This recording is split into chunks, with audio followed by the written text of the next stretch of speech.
Your name is Baron, and you do not live in a romantic fairy tale, but in the real Middle Ages, a world where power does not protect you from poverty, and a castle cannot shield you from fear. Here, your life is not about feasts and heroic battles, but an endless series of filthy chores, difficult decisions, and daily bargains with your conscience. Every sunrise brings a new headache. Who is starving today? Who is plotting against you? How much grain is left until winter? Your authority is built on exhaustion, suspicion, and pain, and even behind thick walls, there is no escape from hunger, rebellion, and the slow buildup of hatred. But before you get comfortable, make sure to like this video and subscribe to the channel, and let me know in the comments which city you're watching from and what time it is there. I'm really curious to see who's joined us. Now, make yourself comfortable. We're starting. You awaken, as always, not with the golden rays of dawn streaming through elegant glass windows, but with the heavy, cold draft of medieval air leaking in through the crude slats of your chamber's single, poorly fitted window. It is not the gentle chirping of birds that stirs you from sleep, but rather the persistent, dull clanging of kitchen maids at work somewhere in the bowels of the stone keep, mixed with the distant, unhappy braying of livestock being prodded into reluctant wakefulness. This is the unglamorous dawn of a Baron's day. You are, in theory, a man of power and privilege, but right now your lower back aches from the straw stuffed mattress that is both too lumpy and too thin,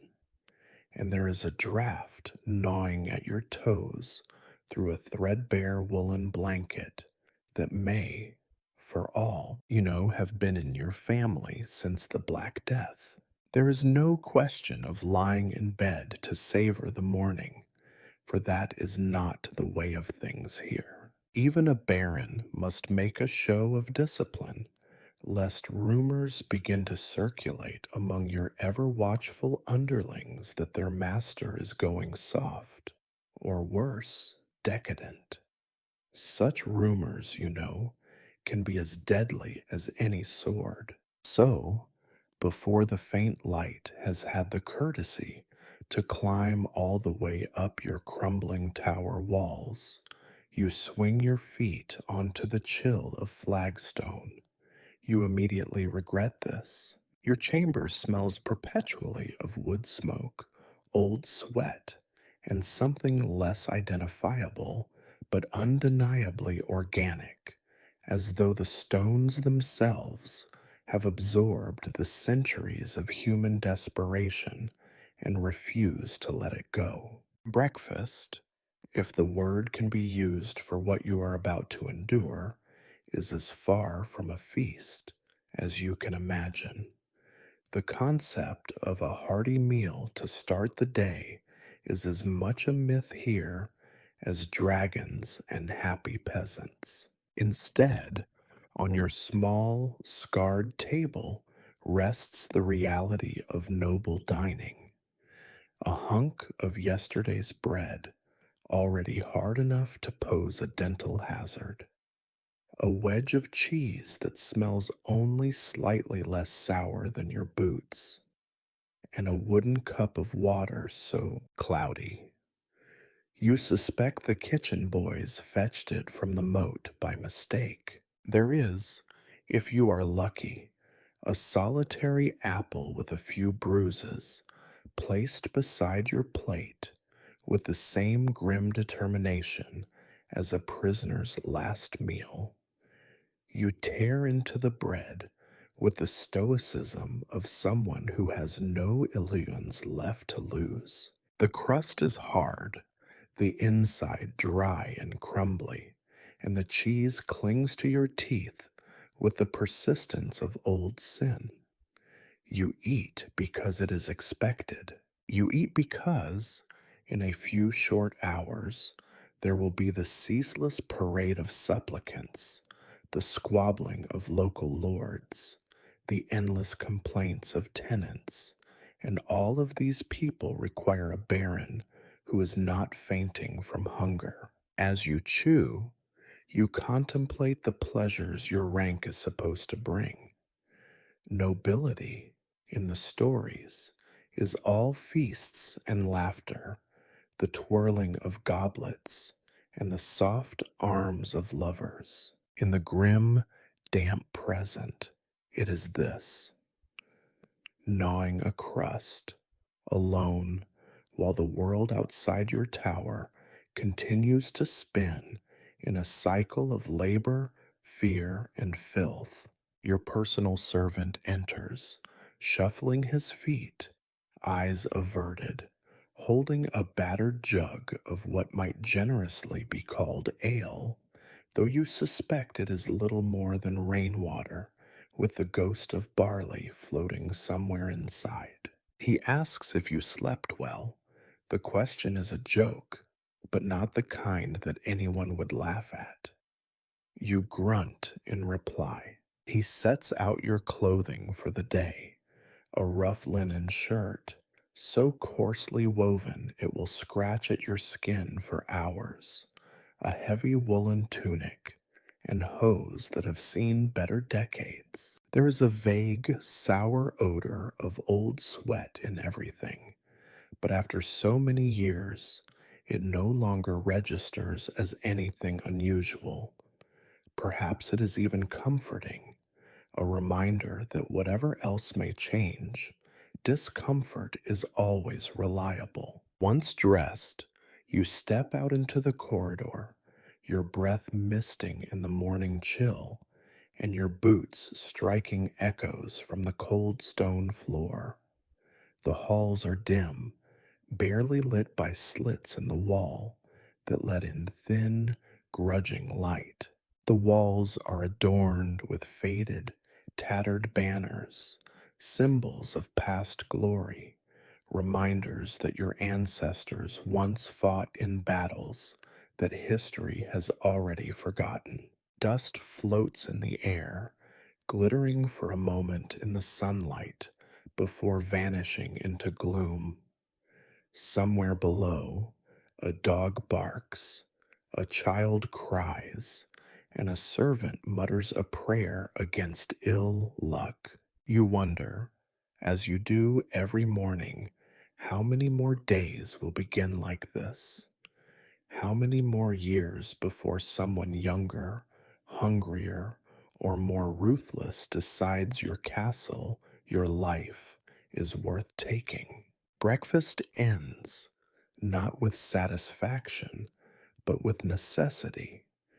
You wipe your hands on the cloth, rise from your seat, and prepare to face a day that promises little in the way of joy, much in the way of toil, and an ever present undercurrent of dread. You are the baron, you are lord of these lands, and today, like every day, you will earn that title, not with riches, but with a hard crust, a cold room, and the quiet certainty that no one will ever write songs about mornings like this. While you, the baron, sit gnawing at bread that could splinter a tooth, your thoughts wander, briefly and involuntarily, to the echoing clatter and whispers that drift up from the servants' quarters below. You know, in a distant, abstract way,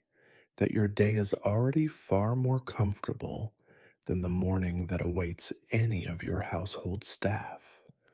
In theory, you are their lord and protector. In practice, you are the grim clock that sets them in motion, another obligation that hangs around your neck as heavily as the stone of your keep. Down below, the air is thick with the mingled scents of ashes, sweat, and the kind of damp that never seems to leave the stones, no matter how many logs are fed to the greedy hearth. Before you have opened your tired eyes, your kitchen servants have already been awake for hours. The youngest, bony legged boys and girls have stumbled down from the hayloft, rubbing sleep from their eyes, clutching each other against the unkind cold. There is no warmth save what can be stolen from the dying embers or another body huddled nearby. Their first meal, if you can call it a meal, is as gray and dispiriting as the sky outside. Porridge, thin as a beggar's hope, made with water that might as well be a souvenir from the well's bottom, and a handful of last year's oats, pebbly, and sometimes alive with weevils. If they are lucky, a few spoonfuls of grease skimmed from last night's stew. If they are unlucky, nothing at all, save a cup of weak, tepid beer, cloudy enough to hide the bottom of the cup, and, occasionally, a drowned beetle. You have never truly tasted this porridge, though you pretend otherwise when you joke with visiting knights about the simple fare of your household.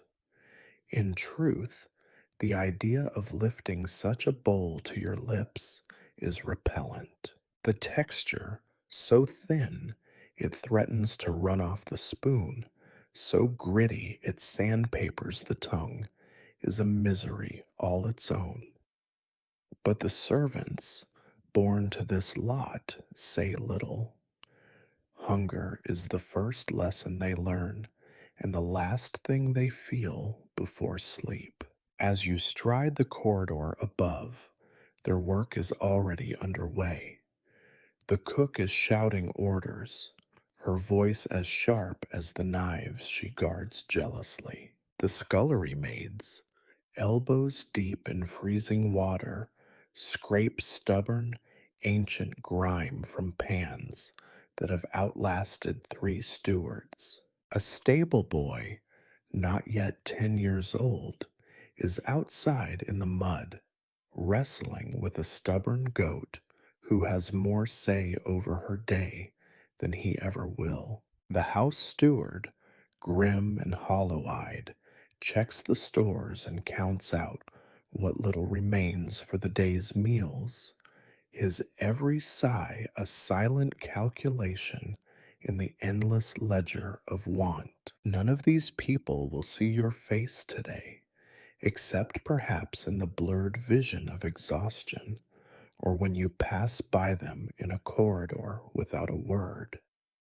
Their eyes stay low, for your gaze is heavy with the weight of consequence. One wrong step, one spilled bowl, one careless word, and the world comes crashing down. Beatings, dismissals, and worst of all, gossip that runs like fire through the servants' hall. Yet, there is a hierarchy even in suffering. The older servants, those who have survived the many winters, lord over the younger with all the subtle cruelty the powerless can muster. The head kitchen maid will forget to leave bread for the new girl. The laundry mistress, gaunt and sharp tongued, will find fault in every hem, every stitch, and every face. Their comfort is the knowledge that their day, though bleak, is not as bleak as the day of the one below them. A miserable comfort, but a comfort all the same. The truth is, no one in your castle, from the highest hall to the lowest kitchen, is free from fear or hunger. Everyone, from you with your cheese and apple, down to the barefooted scullion scrubbing the flagstones, is haunted by the same ghosts: cold, hunger, disease, and the eternal grinding monotony of work. The only difference is that you, the Baron, get to pretend that your fate is chosen, while theirs is simply endured. Outside, the morning fog curls around the walls.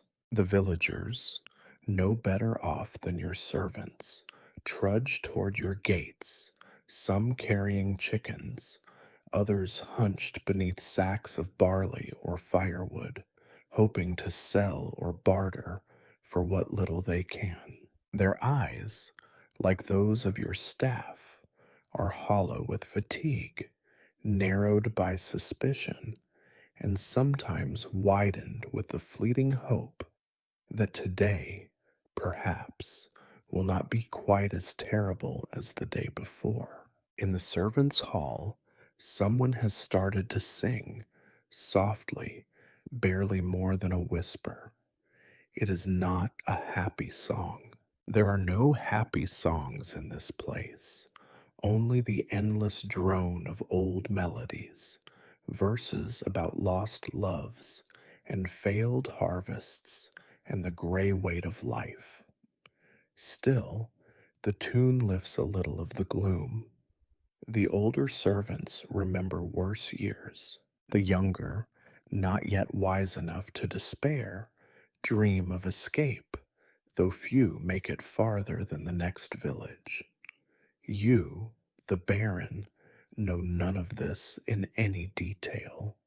You do not ask, and they do not tell. Your own life feels heavy enough, the rituals of nobility as suffocating as any yoke, but you sense dimly that your power is built on the thin, trembling backs of those below. And sometimes, in the quiet moments, you wonder if the weight is more than any one man, baron or beggar, should ever be asked to bear. With breakfast behind them, the servants scatter to their duties. Fires must be stoked, floors scrubbed, chickens plucked, boots polished, and chamber pots emptied with a speed and thoroughness that leave no room for pride. There is always another task, another day, another hunger. Meanwhile, you prepare to face your own version of labor, the endless cycle of administration, judgment, and enforced civility that is your lot as lord. The castle is waking, and with it, the world's oldest truth.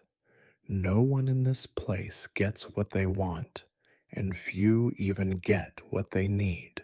By the time you have finished your joyless breakfast and trudged into the chill corridors of your ancestral fortress, the first supplicants of the day are already gathering. There is no shortage of those in need, the hungry, the desperate, the angry, and the simply unlucky, all trailing through your gates on muddy feet, faces shaded by the suspicion that centuries of disappointment have etched into their features. These are your people, as the law would have it. In reality, they belong to the land, to the weather, to the ceaseless struggle for survival, and, as a footnote, to you. It is not exactly an honor to meet your peasants, nor a pleasure.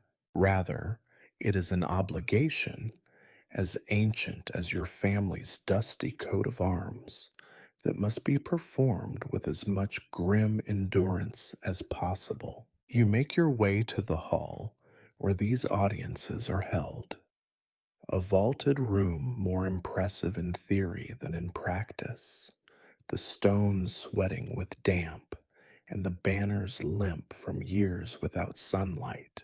The rushes on the floor do their best to hide the filth beneath, but the smell of mold and human presence is as stubborn as ever. Your steward stands ready at your side, clutching a battered ledger in which the requests and complaints of your tenants are recorded, as if writing them down might someday solve them. You settle into the high backed chair at the head of the hall, a seat designed to project authority, but which mainly reminds you that every baron is, first and foremost, a prisoner of his own responsibilities. The peasants enter in groups of 2 or 3, doffing caps and bobbing their heads with a reluctance that is almost theatrical. Their clothes are patched and muddy, their hands thick with calluses, their eyes always a little too bright or a little too dull. The first case, inevitably, is a dispute about a pig. There is always a pig, or a goat, or a chicken, never something dignified, never a problem that speaks of glory or adventure. 2 men, both of whom look as though they have not slept since the last full moon, accuse each other of theft. One claims the pig wandered onto his land.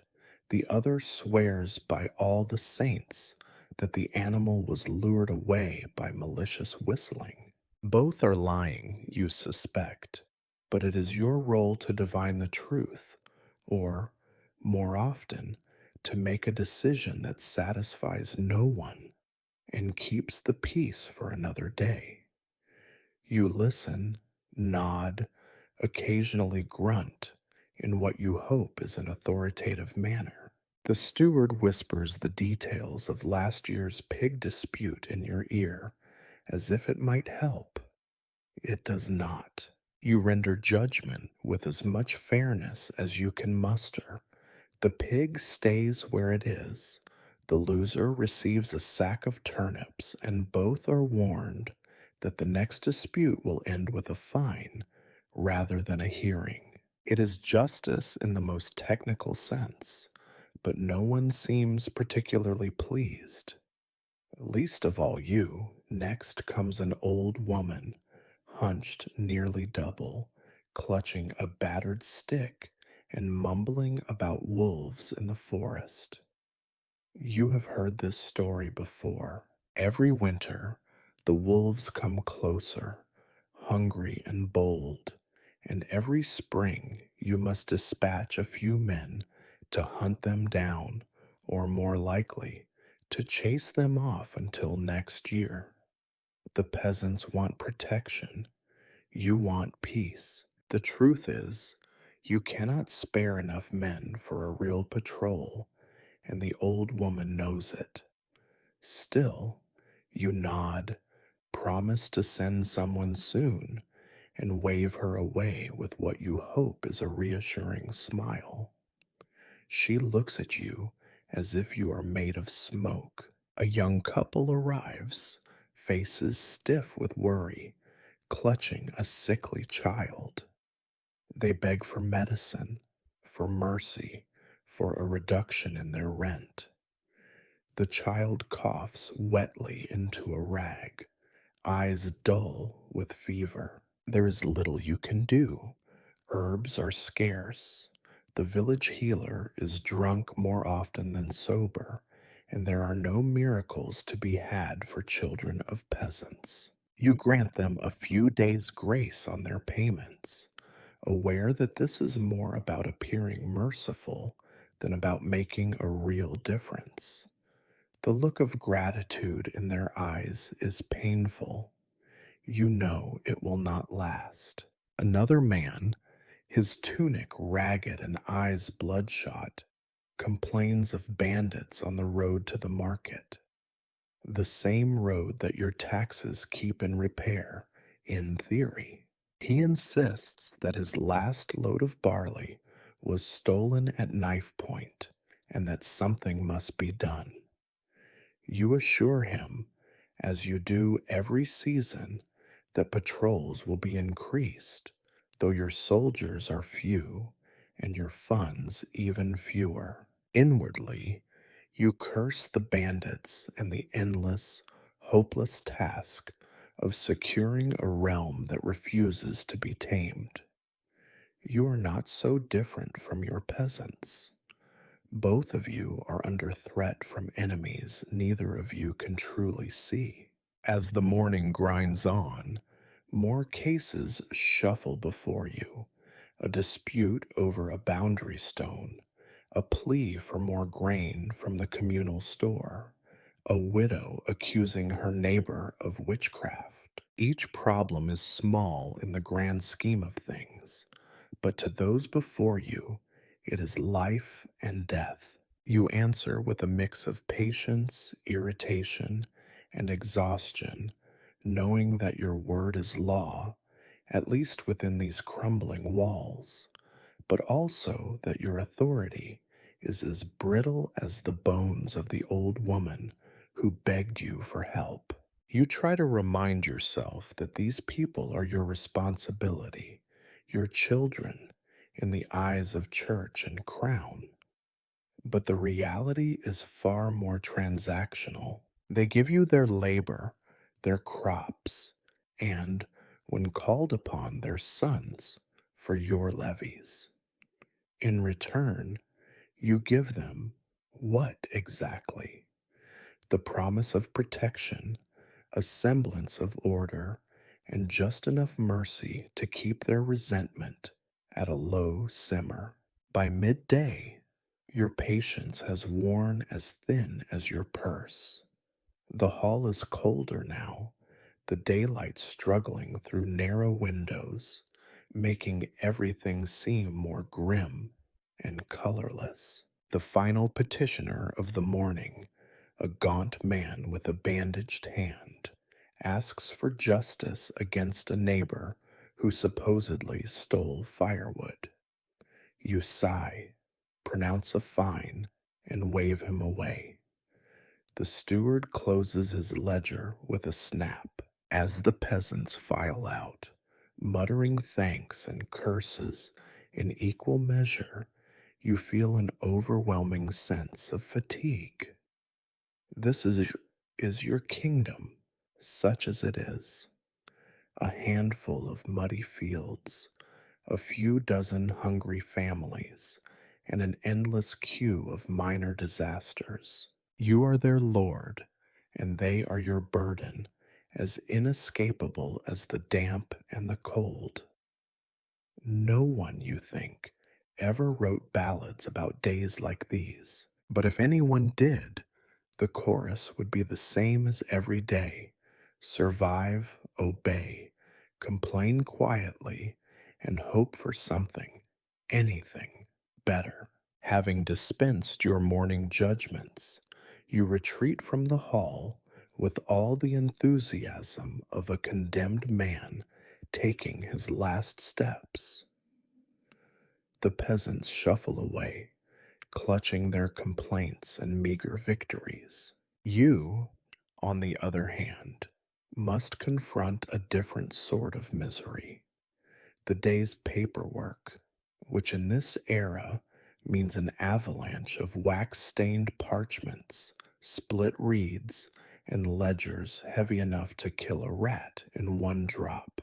In the stories, a baron spends his days in armor, fighting dragons or feasting with poets.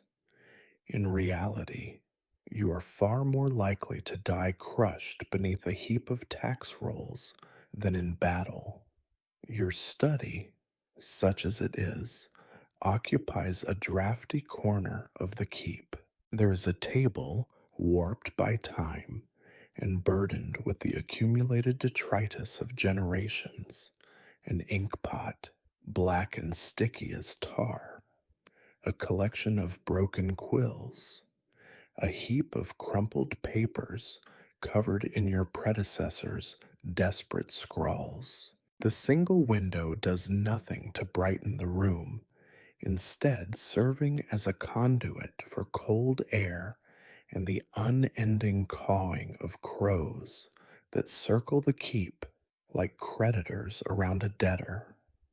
Your steward is already there, waiting. He is a thin man, stoop-shouldered and sallow, with eyes trained to spot missing coins and falsified receipts. He opens the largest ledger with a groan revealing columns of numbers, lists of names, records of tithes paid and owed. You try to muster the proper amount of interest, but the truth is that, after so many years, the columns blur together into a single, unbroken wave of anxiety. The first order of business, taxes. The crown wants its share, and so do the church, the bishop, your own creditors, and naturally, yourself. Everyone has their hand out, but the peasants have nothing left to give. Every year, the same calculations. How much can you squeeze from the land without driving your tenants to open revolt? It is a delicate balance, and one you have never truly mastered. You stare at the figures, willing them to become larger, but the numbers only shrink, as if your mere gaze is enough to frighten them away.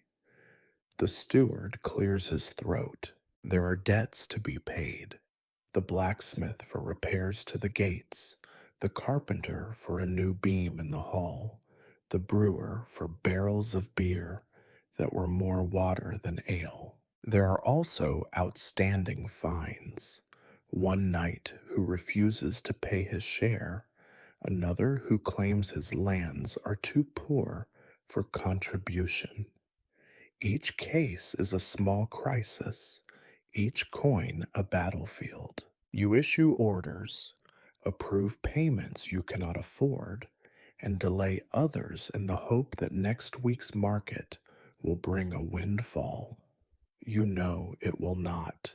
Next come the letters, messengers from neighboring lords, each dripping with false pleasantries and veiled threats. Lord Edric, whose lands border your own, writes to request assistance with a bandit problem, which is, in reality, a thinly veiled invitation for you to send men and resources you do not have. Lady Marion's missive is more direct.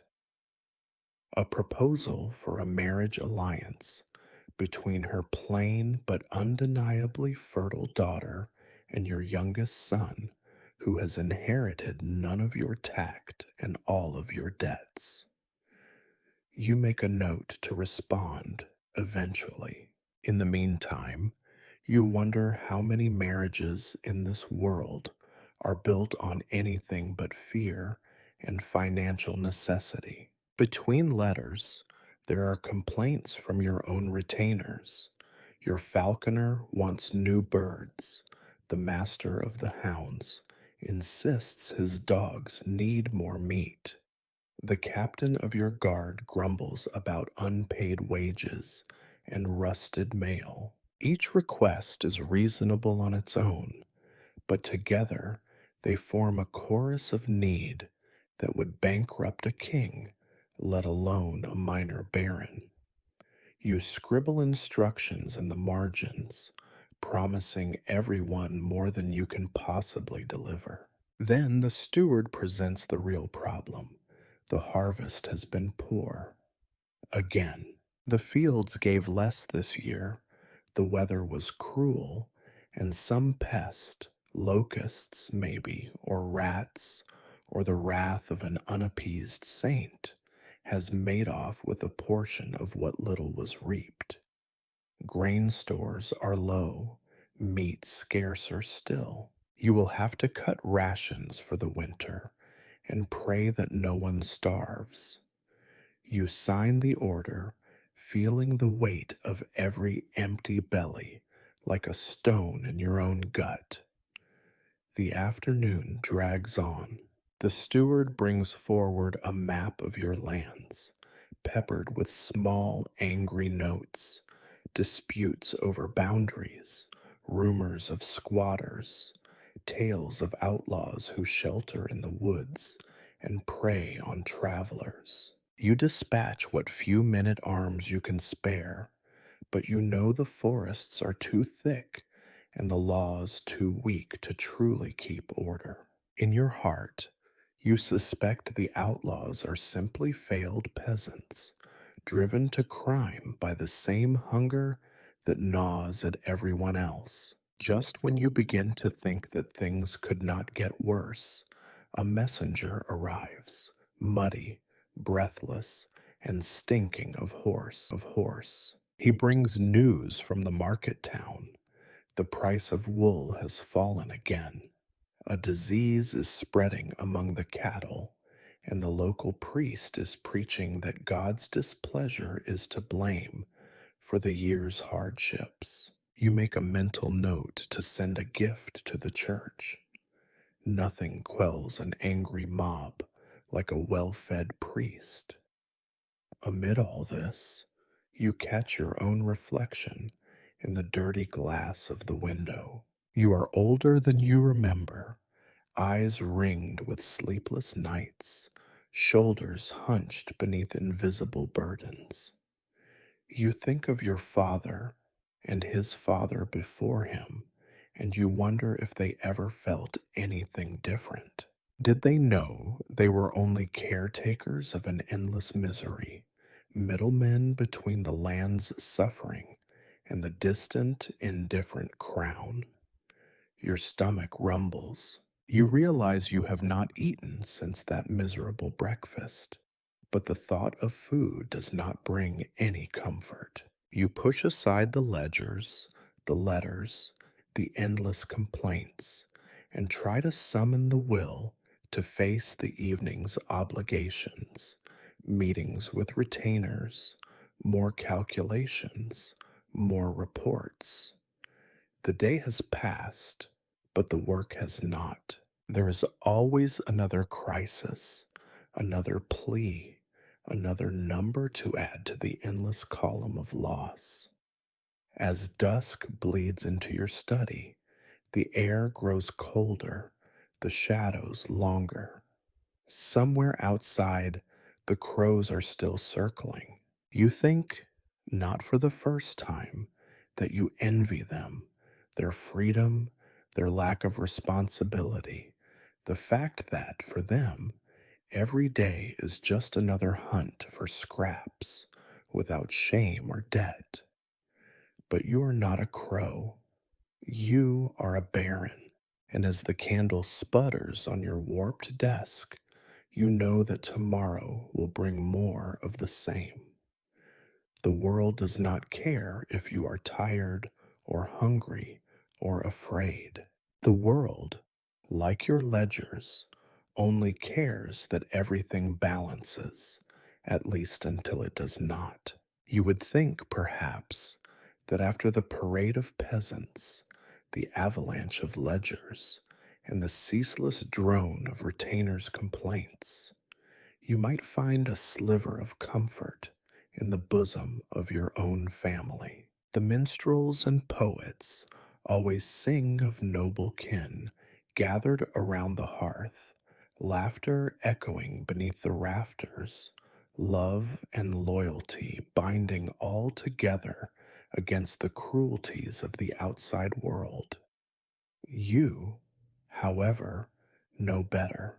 Your family is not so much a circle of love as it is a cluster of anxious, frost-bitten satellites orbiting a cold star, each playing their assigned roles with the precision of well-trained actors, every word weighted with calculation. Here, affection is rare and necessity is law.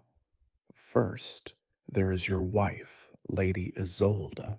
She sits by the hearth, needle in hand, eyes trained on her embroidery, some scene of mythical beasts or saints, anything to distract from the realities inside these drafty walls. She greets you with the reserved politeness that years of duty have honed to an art form. There is no embrace, no gleam of fondness, only the careful, measured exchange of information.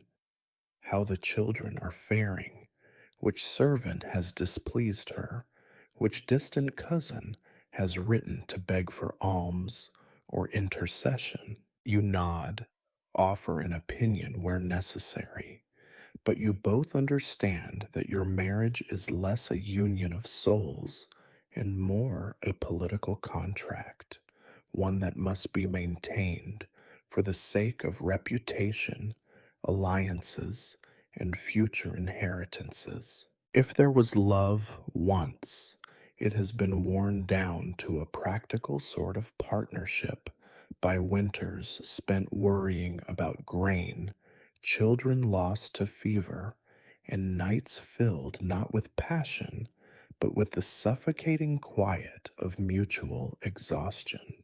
When you look at Lady Isolde, you see not just the mother of your children, but also a ledger of her own, her dowry, her family's political connections, her expertise in household management. She, for her part, regards you as her duty, neither a villain nor a hero, but simply the man she was told to marry, whose failings and virtues are equally familiar and unremarkable. The children are another matter entirely. There is your eldest son, Thomas, perched on the edge of adulthood and as anxious as a hare in a hawk's shadow. He understands that his fate is not his own, that every word he says and every move he makes is weighed and measured by the expectations of a lineage that cares more about alliances than happiness. You try to speak to him sometimes about matters of estate or the handling of retainers, but it is clear that the gulf between your experience and his is as wide as the moat outside. He listens, answers dutifully, but you can see the hunger for escape flickering in his eyes. Your younger son, Geoffrey, is less burdened by the weight of succession. Instead, he is left to find his place in a world where second sons are as disposable as last year's fashions. Perhaps he will go to the church, perhaps to a distant cousin's estate as a squire or page. Perhaps he will simply vanish into the ranks of restless young men who haunt the halls of every keep in the kingdom, hoping for a chance to distinguish themselves in war or marriage. For now, he alternates between sullen silence and reckless mischief, neither of which earns him much approval. Then there are your daughters, pale, clever, watchful girls who have been taught since birth that their value lies in their future marriages. Their laughter, when it comes, is always tinged with caution. They practice their music and embroidery, their smiles and courtesies, knowing that someday soon they will be paraded before the sons of other barons, their fates traded like bushels of grain for the promise of alliances and dowries. You wish occasionally that you could offer them more, a world in which their worth is measured in more than cattle and coin. But you know this is fantasy, the sort of hope that only finds purchase in the songs of fools. Meal times are the closest your family comes to gathering. The dining hall is grand in its architecture and meager in its warmth. The long table set with chipped plates, a pair of battered candlesticks, and the ever present chill that seeps from the flagstones. Conversation is polite, if not lively. Lady Isolde inquires after the steward's latest report. Thomas asks careful questions about the harvest. Geoffrey sulks, and the girls exchange glances above their spoons. Every word, every silence is a negotiation, a delicate dance in which no one wishes to step on the wrong toes, lest gossip start to ripple through the castle's endless corridors. Occasionally, a distant cousin or an in law comes to visit, bringing with them news of the outside world and, more often than not, a request for money, a favor, or a marriage contract. These visits are both a blessing and a curse, a chance to reinforce alliances, but also a reminder of how little love is involved in the web of obligation that binds the noble class together. You endure these guests with the patience of a man used to discomfort, offering hospitality while keeping a close watch on your purse and your daughter's reputations. You are not alone in this. Every family of your rank is haunted by the same concerns: dowries and debts, alliances and insults, the constant, gnawing fear that some rival branch will gain an advantage through a clever marriage or an unexpected inheritance. You spend long evenings in the solar with Lady Isolde, discussing which neighboring barons are negotiating, who has taken ill, whose daughter has been betrothed, whose lands are faltering. It is a never ending game of chess, with your children as the pawns. And beneath it all lies the simple, unsentimental truth: family in your world is not a haven from the storm. It is the storm. It is the arena in which power is won and lost, where disappointment is passed down like an heirloom, and where the bonds of blood are both chains and lifelines. There are rare moments: a laugh from Geoffrey, a soft word from Lady Isolde, a shared glance with one of your daughters, that hint at the possibility of genuine warmth.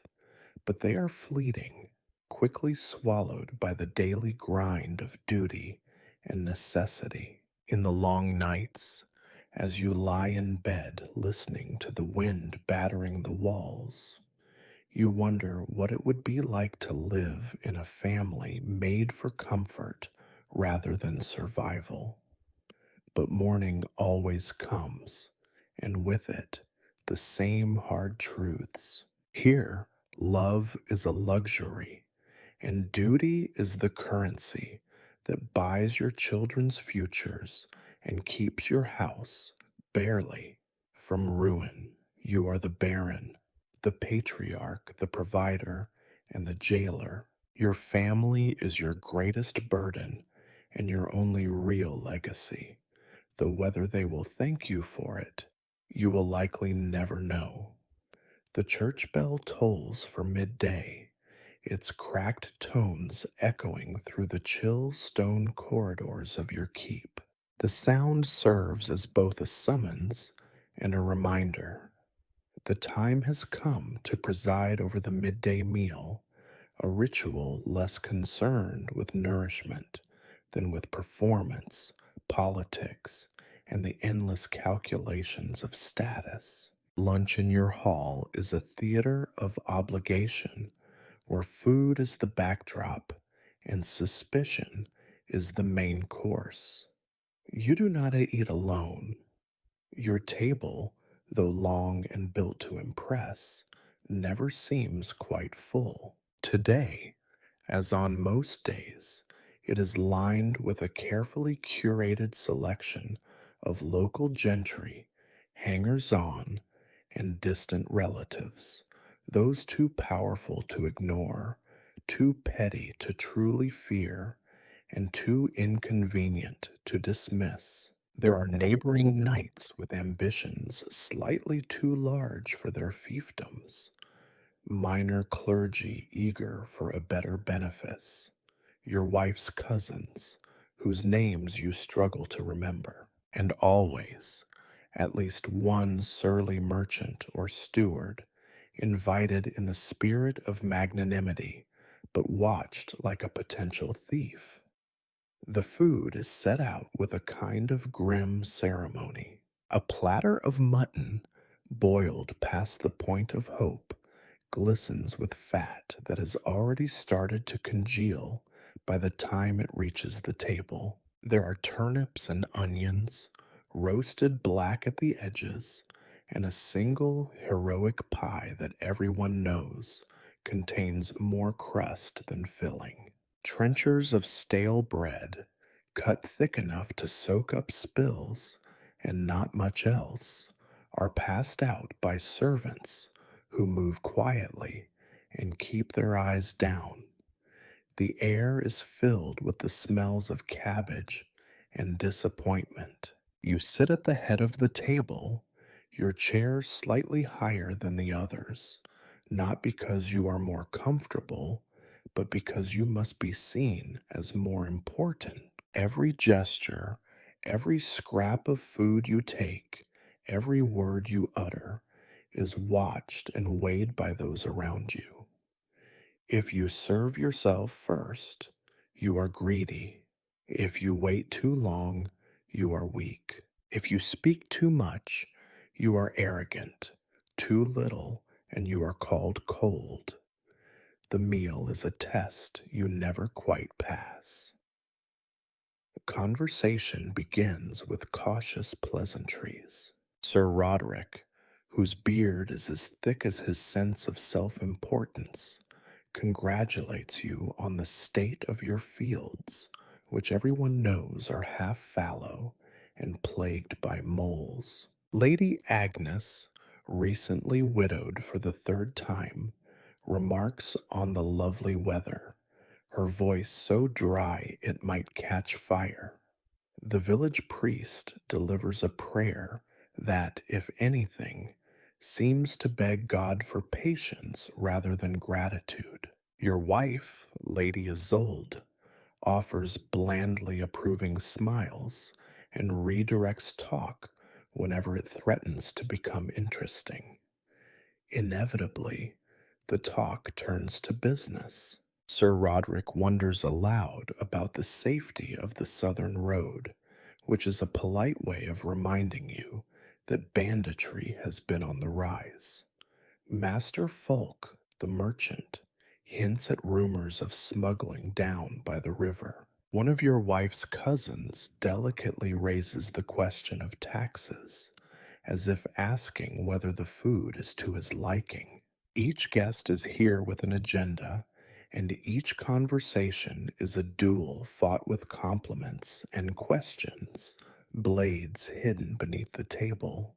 You answer in kind. You assure them that patrols will be increased, though you know you barely have enough men to guard the gate.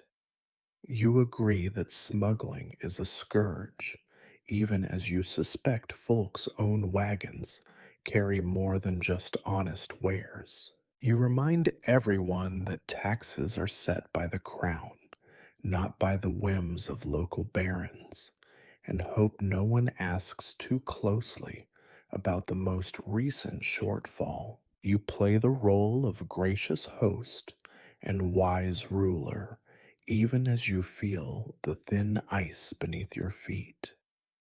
The food, meanwhile, vanishes at an uninspiring pace. The mutton is chewed with determination, but little joy. The pie is prodded suspiciously before anyone dares take a second piece. The only thing that flows freely is the weak, sour wine, better than the water, but not by much. You sip, smile, and keep your complaints behind your teeth. There is no room for honesty at a baron's table. Midway through the meal, a servant trips and spills a bowl of gravy across the flagstones. There is a moment of horrified silence, every guest glancing at you, waiting to see how you will react. You sigh, wave a hand, and order the mess cleaned up. The servant bows, trembling, and scuttles away, probably praying that the worst punishment he will receive is a tongue lashing from the cook. The incident is a small thing, but it serves as a reminder to all. In this castle, disaster is always just one careless moment away. After the meal, there is the inevitable exchange of minor gifts and obligations, a loaf of bread here, a bolt of homespun cloth there, all tokens meant to reinforce the web of mutual dependence. The merchant presents you with a fine jug of oil, which you suspect is mostly water. Sir Roderick offers a brace of pigeons, thin and stringy but too symbolic to refuse. In return, you promise to look into the matter of his boundary dispute with the next manor over, a promise you have made and broken more times than you care to admit. Eventually, the guests rise, bow, and take their leave, each having measured you and found you wanting or, at least, not yet weak enough to challenge. You remain at the table, picking at the last of the bread, wondering what it would be like to eat a meal for pleasure instead of strategy. As the servants clear away the remnants, you catch their expressions, a mixture of exhaustion, resentment, and the faintest glimmer of hope that tomorrow's meal might be less tense, if never truly better. They scrape the bones into a bucket for the dogs, gather the greasy plates, and disappear into the depths of the keep, already bracing themselves for another round of endless chores. You are left with the cold comfort of your own authority, the knowledge that your table is full only when you fill it with people who would gladly take your place. Power, you reflect, is a dish best served with suspicion and a generous side of indigestion. Outside, the world goes on as it always has. Peasants in the fields, servants in the kitchens, guests plotting their next move. And you, the Baron, sit at the center of it all, a solitary diner at a banquet of anxiety, chewing on the gristle of your own obligations, wondering if anyone in the world has ever truly enjoyed their lunch. Lunch leaves you with the dull ache of indigestion and the sharper pain of obligations unfulfilled. Before you can escape to even a moment's peace, you are summoned by tradition, by necessity, by the unwritten law of medieval management to meet with your knights. It is not enough to rule in name. You must also constantly reassure those with swords that you are worthy of following. Your keep is not just stone and mortar, but a hive of suspicion, fear, and the relentless possibility of violence. The knights arrive in a clanking procession, boots echoing on flagstones, armor creaking, each one determined to look both formidable and indispensable. Sir Baldwin, whose face seems to have been carved from old leather, leads the group, flanked by Sir Geoffrey, who drinks too much, and Sir Robert, who laughs too loudly at his own jokes. They bow stiffly, not out of respect, but out of habit. These are not friends. These are men who have spent a lifetime learning to watch your back for signs of weakness and each other's for opportunities. You gather in the solar, a room designed to let in light and chase away the gloom, though today it seems to do neither. The tapestries on the wall depict scenes of ancient battles and distant glories, stark reminders that the peace you know is nothing but the long shadow of old, unfinished wars. There is the smell of oiled leather and stale sweat. No one sits quite comfortably. Even the chairs seem to bristle with suspicion. The talk begins, as it always does, with rumors and threats. Sir Baldwin is first to speak, his voice heavy with the authority of experience and the resentment of years spent patrolling muddy roads. He reports that bandits have been seen again near the western woods, 3 sheep missing, a peasant beaten, nothing that will make the chronicles, but enough to remind everyone that law is a fragile thing. Sir Geoffrey adds, with a snort, that the local innkeeper is probably in league with the thieves. Sir Robert laughs, and you smile weakly, as if any of this is funny. You must be decisive. You order extra patrols, knowing full well you have barely enough men to keep the gates shut, let alone pacify the countryside.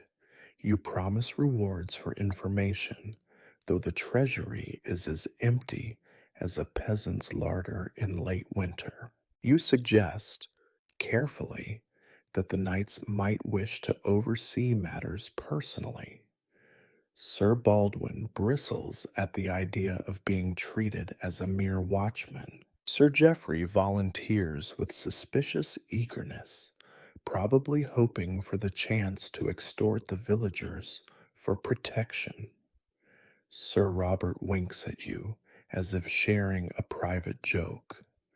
Every word is a negotiation, every promise a gamble. You sense that if you falter, these men will not hesitate to seek favor with some other lord, or worse, decide they themselves would make better rulers. The conversation drifts to the ongoing feud with Lord Edric on your eastern border. The knights are itching for action, swords hungry for glory, pockets hungry for plunder. They speak of Edric's latest insults: poached deer, trespassing shepherds, rumors that his steward has been plotting with your own. You nod, listen, and urge caution. War is expensive and unpredictable. Glory, you remind them, is often followed by a visit from the tax collector, or worse, the undertaker. But the talk of war is persistent. Each man has a story of a distant cousin wronged, a forgotten border crossed, an ancient grievance reignited by too many cups of sour wine. You suspect half of it is invention. Men like these need enemies the way crops need rain, and when none are available, they will create them out of boredom and pride. Still, you must tread carefully. Too much caution, and you are seen as weak. Too much aggression, and you risk dragging your already battered lands into ruin. The business of readiness follows. The captain of your guard presents an inventory: half a dozen swords, fit for use, 3 suits of mail that do not quite match, a pair of horses that are only slightly lame, and a handful of bows missing more arrows than not. The men grumble about rations, about pay, about the lack of wine and the state of the barracks. Sir Baldwin asks when the walls will be repaired, though both of you know the answer is not soon. You promise to look into it, making a note in your mind that will join a long queue of other, equally impossible promises. Throughout it all, the unspoken tension grows. You sense in every gesture and every sideways glance that these knights, for all their talk of loyalty, are not bound to you by love or even respect. They serve because they must. because your castle is stronger than their keeps, because your word is law here, today. But tomorrow, or the next day, if fortune shifts, you could just as easily find yourself the target of their ambitions rather than the beneficiary of their swords. There is a brief, awkward silence when the matter of justice comes up. Sir Geoffrey complains that one of his men was fined for brawling in the village, and hints that such matters should be handled within the family. You smile and say nothing. The law is whatever you say it is, and everyone knows it, but the fiction must be maintained. You assure him that you will look into it. You will do no such thing. As the meeting draws to a close, Sir Baldwin offers a final, heavy observation. The men are restless. There has been too much peace, too much idleness. Soldiers who are not fighting begin to look for trouble, and sometimes they find it inside the walls rather than beyond them. You thank him for his candor, promise more training, more drills, more of something, anything, to keep swords sheathed and tempers cool. The knights take their leave, each with their own private calculation. Sir Baldwin's stride is slower than before. Sir Geoffrey grins and lingers just a little too long, and Sir Robert claps you on the shoulder with a little too much familiarity. You watch them go, aware that the greatest threat to your rule may not be lurking in the woods or waiting on the borders, but sharing your bread and table every day.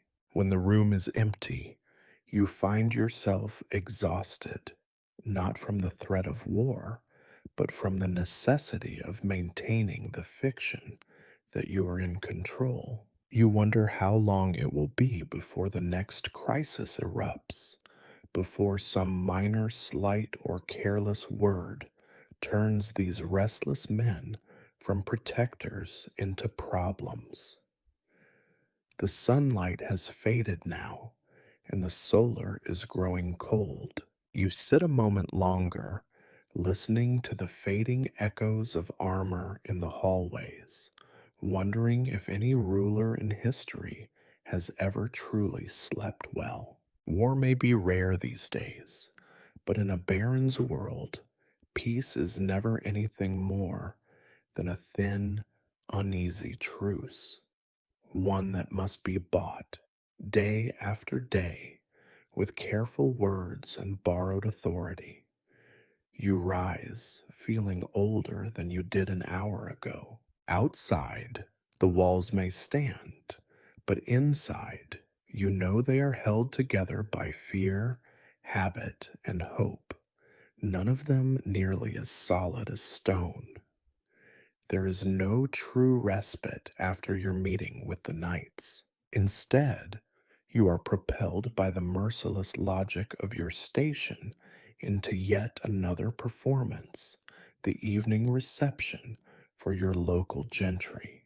If lunch was a dreary exercise in authority, supper is a test of social stamina, a ritual built not on pleasure, but on the brittle, grinding gears of obligation and rivalry. As the sun dips below the horizon, the torches and candles are lit, turning the castle's battered great hall into a flickering stage for the nightly parade of petty nobility. Your steward runs through the guest list with the resigned air of a man cataloging a flock of particularly troublesome geese. Sir Roderick will be in attendance, of course, with his new wife, number 4, who is determined to appear unimpressed by everything.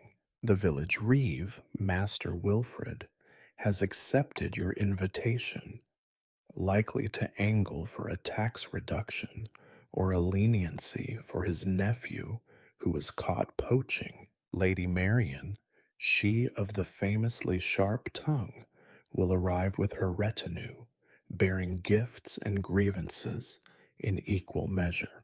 And then there are the others, minor knights, merchants whose fortunes rise and fall with the price of salt, and a sprinkling of clergy, eager to sniff out both gossip and heresy.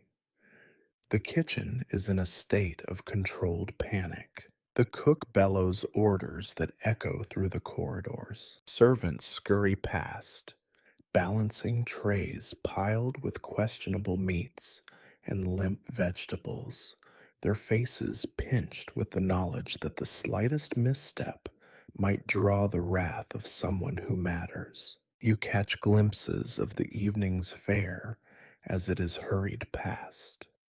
Boiled beef that looks as though it has surrendered to despair, sad boiled turnips, stewed lentils that have been stretched far beyond their natural limits, and, as a delicacy, a pie whose filling is a closely guarded secret, possibly even from the cook. You force yourself into your best tunic, stiff, itchy, and embroidered with a family crest that is more faded memory than proud symbol, and descend to the hall. The guests arrive in staggered procession, each with the forced geniality of people who have been raised to mask suspicion behind courteous smiles. You are greeted with a bow or a curtsy, hands pressed together in prayer or in subtle demand.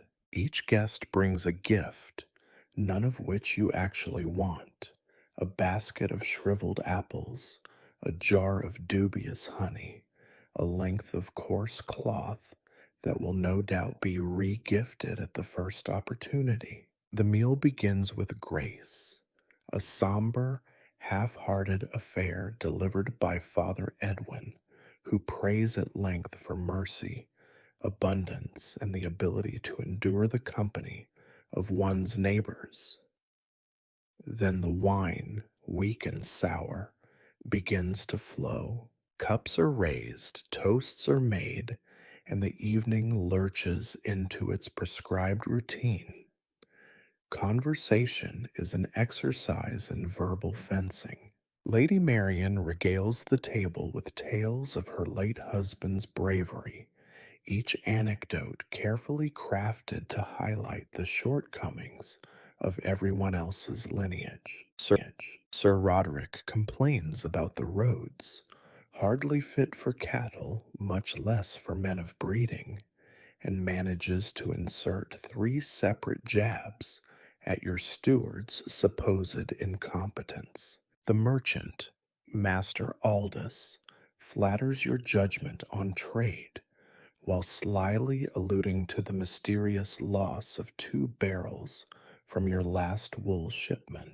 The reeve listens more than he speaks, eyes darting from face to face, mentally cataloging every slight, every smile, every opportunity. Your role is to preside, to smile in the right places, to feign amusement at jokes older than the castle itself, to offer non-committal promises that everyone knows are unlikely to be kept. If you show too much favor to one guest, the others will notice.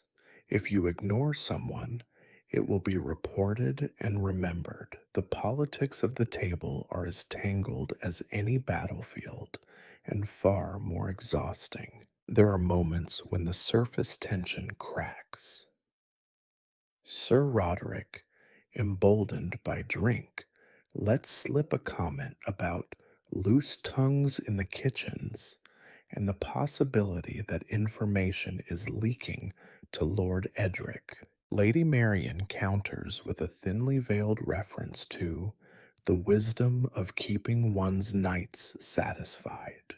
Laughter follows, sharp as a knife. Beneath it all, every guest is calculating, watching, waiting for the moment when a weakness will reveal itself. The meal stumbles forward. Courses appear and vanish with little fanfare. The pie is dissected with more suspicion than enthusiasm. Someone makes a half hearted toast to peace and prosperity, and another quietly murmurs about God's patience with stubborn men. As the platters are cleared and the last sour smelling cheese is served, you can sense the growing restlessness in the room, a hunger not for food, but for advantage. After supper, there are the obligatory games and amusements. A tired lute player strums a series of melancholy tunes while the guests exchange stories of better times. Lady Marian proposes a riddle contest, which quickly devolves into a test of memory and insult. Sir Roderick wagers a flask of spirits on a game of dice, then complains bitterly when he loses, insisting the dice are weighted. The merchant tries to interest your younger son in a scheme involving river tolls. In the corner, the clergy gather, whispering about the rumored heresies of a neighboring village. Through it all, you circulate, offering thin smiles and careful responses. You are always slightly removed, never fully a participant, always the axis around which the evening turns. You note alliances forming and dissolving in real time. Lady Marian and the merchant, Sir Roderick and the reeve, everyone at some point trying to draw you into their orbit. Eventually, the evening grinds to an end. The guests, full of sour wine and unfinished business, rise, bow, and make their way into the night, their faces already resetting into masks of neighborly regard. Promises are exchanged, as insubstantial as breath on a cold window. You stand in the emptying hall, watching as servants begin the long process of cleaning up the wreckage, the overturned cups, the spilled wine, the gnawed bones, and the stains that will never truly wash out. You are left, as always, with the bitter aftertaste of politics and pie. Nobility, you reflect, is a matter of necessity, not pleasure. It is not enough to be rich or powerful or born to the right family. You must also endure the endless dance of courtesy and calculation, the constant balancing act of favor and fear. You must host, flatter, promise, and remember, always remember, every word spoken and every silence held. As you retreat to your chambers, the sounds of laughter and argument echo in the corridors behind you. Somewhere, a guest is already scheming, already preparing the next move in the ceaseless game of baronial survival. You, meanwhile, are left with your obligations, your empty purse, and a lingering headache. Another evening has been survived, if not enjoyed. Tomorrow, it all begins again. Morning, midday, and evening blend into each other, each filled with obligation and calculation. And now, as night creeps over your battered stone walls, the time has come for what passes, in theory, as leisure. The minstrels and scribes insist that noble lords spend their evenings in merriment and art. But you know the truth. For a baron, even relaxation is another kind of duty, another way to display your rank, mask your worries, and keep your rivals close enough to watch. Tonight is no different. After the guests have picked the bones of supper clean, a handful linger in the hall, hovering with the forced casualness of people who know they should not leave before you do. Sir Roderick polishes off his fourth cup of wine and leans back in his chair as if preparing to hold court. Lady Marian, always keen for a contest, begins to shuffle a battered pack of cards. The merchant, Master Aldous, attempts to charm your daughter with stories of far off markets, though you know his interest is measured in dowries, not poetry. You signal for the amusements to begin, knowing well that everyone present is watching to see how you play your part. The first offering is music. Your household's single, long suffering lute player plucks a melancholy tune, eyes darting nervously between the assembled nobles, as if calculating which of them is least likely to object to a sour note. The melody is an old ballad, its verses all death, unrequited love, and crops destroyed by rain. No one requests anything livelier. The mood does not improve. Someone proposes a game of chess. The battered board is brought out, a relic from a forgotten ancestor, its squares faded and half the pieces replaced by crude carvings.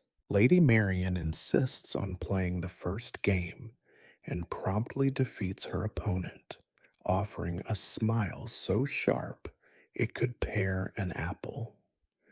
The merchant suggests a round of cards next, promising to teach a game he claims is popular in the great cities. Sir Roderick, his pride wounded from the chess match, accuses the cards of being marked before the first hand is even dealt. You play along, feigning amusement, but your mind is elsewhere, on taxes, on border disputes, on the slow decay of the roof over your head. Each move you make, each joke you laugh at, is another small performance in the endless pageant of baronial life. To lose too often is to look weak. To win too obviously is to breed resentment. You find yourself managing not just the games, but the egos of your peers, soothing tempers, keeping the peace. The leisure continues with talk of a hunt. Sir Roderick boasts of the stag he shot last spring, though everyone present remembers it was a half-starved deer caught in a snare. Lady Marian asks about the quality of your hounds, implying, without ever quite saying so, that she has heard rumors of mange in your kennels. There is talk of organizing a hunt at first light, but you know that the forests are thin of game and thick with outlaws, and that the last pleasure hunt ended with two men limping home and one arrow embedded in a horse's rump. The merchant tries to raise everyone's spirits with riddles, but the answers are all so obvious that the game sours quickly. When someone proposes dancing, the suggestion is met with polite groans. Only your daughters, trained to perform graciously, no matter how they feel, rise and offer a modest round of steps before retreating to the shadows. The music stutters, the laughter is thin, and you sense everyone is counting the minutes until it is socially acceptable to retire. You glance around the room, the candles sputter, throwing long shadows across worn banners and faces lined with boredom and calculation. You realize, not for the first time, that for all the talk of noble leisure, there is precious little joy to be had. The games are just another way to keep the peace, to measure status, to pass the hours between one responsibility and the next. The only true amusement seems to come from the small cruelties, gossip whispered behind fans, rivalries stoked over dice, subtle barbs slipped into conversation and carefully recorded for future use. A brief moment of excitement arises when a servant drops a flagon of wine, sending it skittering across the stones. Sir Roderick laughs too loudly, and Lady Marian makes a joke at the servant's expense. You force a smile and say nothing, privately adding another name to your list of those who need a kind word or a warning tomorrow. Eventually, the hour grows late and the amusements wind down.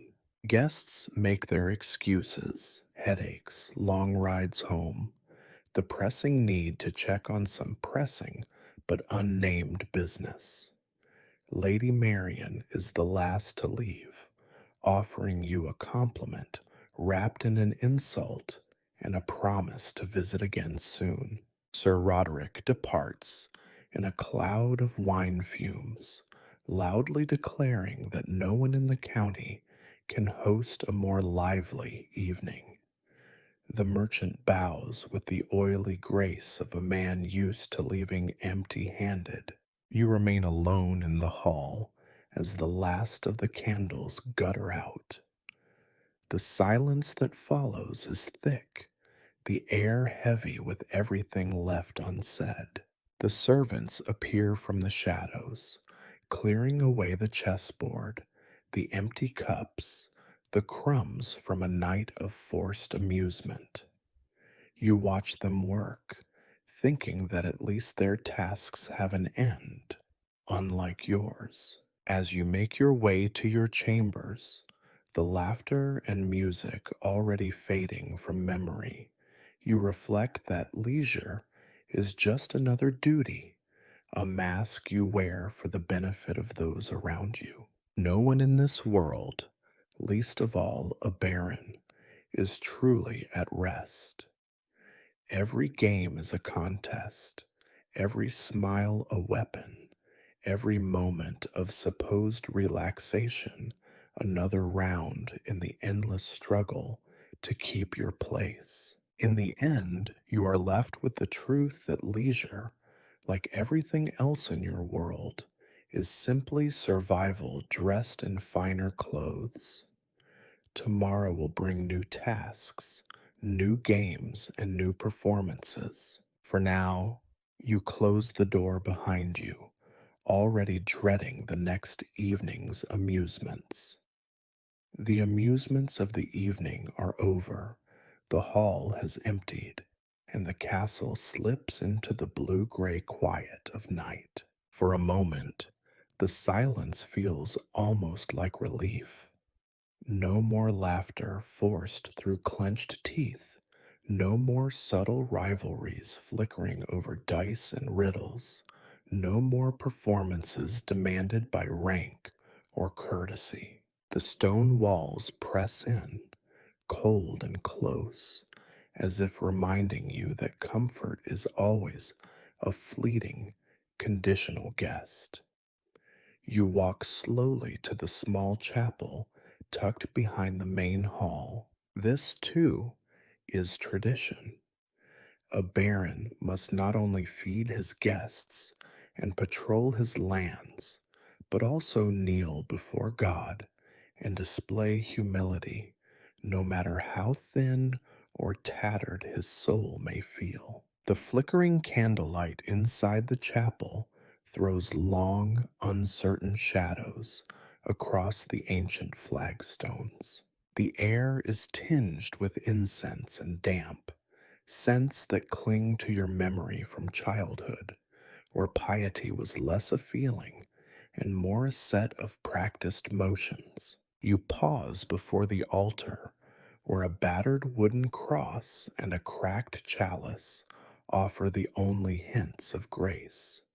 Here, surrounded by images of saints staring down with eternal, inscrutable judgment, you kneel. The cushion beneath your knees is thin and threadbare, barely softer than the stone itself. Your joints ache. Your mind races with unfinished ledgers, unpaid debts, and the faces of peasants whose pleas you dismissed earlier in the day. You recite the prayers, your lips moving through the words with a precision born of repetition, not belief. Pater noster, qui es in caelis. The syllables roll out, heavy and familiar, the only constants in a world shaped by mud, blood, and uncertainty. Your hands twist around each other, searching for some flicker of comfort or absolution, but the cold lingers in your bones. Tonight, as on every night, prayer is less a dialogue with the divine and more a desperate ritual, an attempt to convince yourself that someone, somewhere, is listening, that there is a tally of good and evil that will one day be settled fairly. You confess your sins, the impatience with your family, the harshness with your peasants, the greed and pride that seep into every decision. You ask for forgiveness, though you suspect that even if it comes, it will not change anything. The work, the worry, the fear, they will all return with the sunrise. Sometimes you wonder if you believe at all.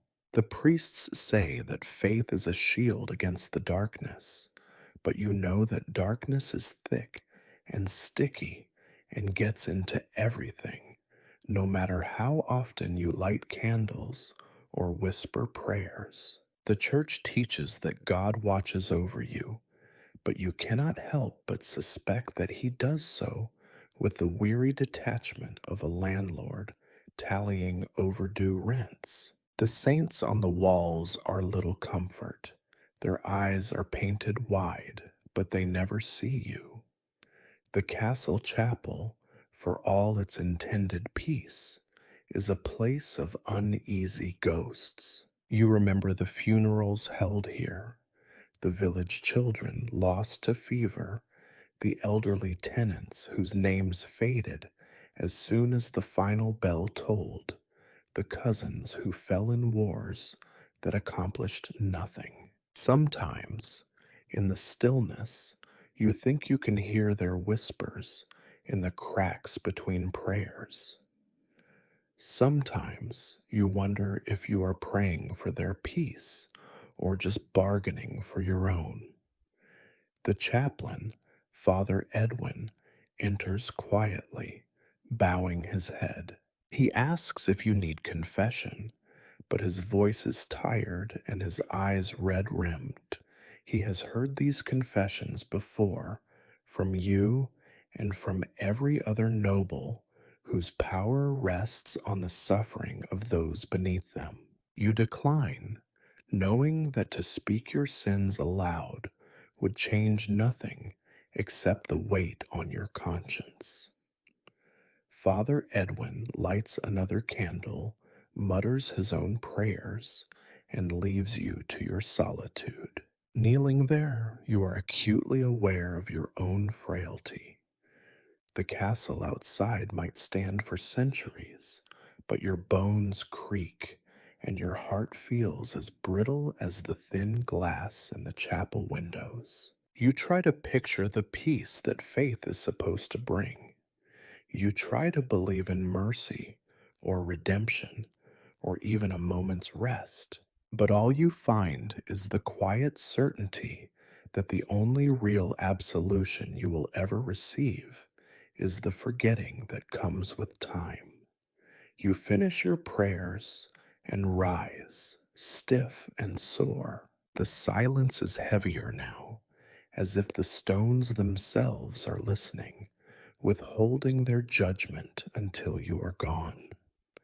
You snuff out the candles and return to the corridors, footsteps echoing as you pass closed doors and sleeping retainers. In the privacy of your own chamber, you reflect that religion, like nobility, is a role as much as a reality, a set of actions performed because to stop would be to admit defeat. You wonder briefly if the peasants who crowd the chapel on feast days believe more than you do, or if they too simply go through the motions, praying for rain or mercy or escape.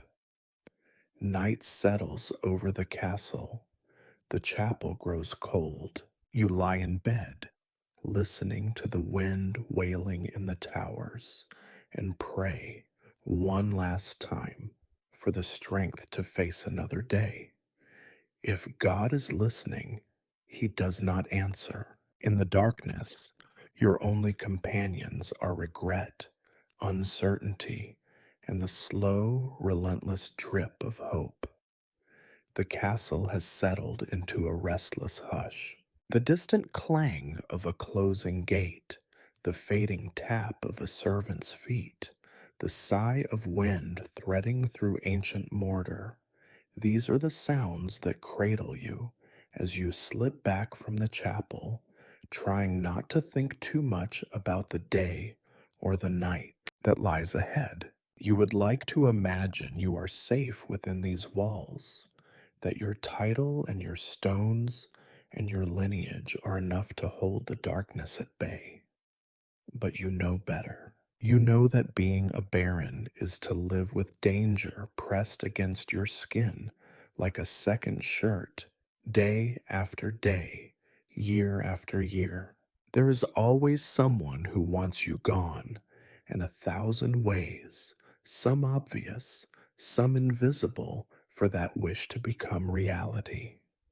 Tonight, as every night, you go through your private rituals of caution. Before you eat or drink, you watch your food prepared, remembering the stories told in hushed tones.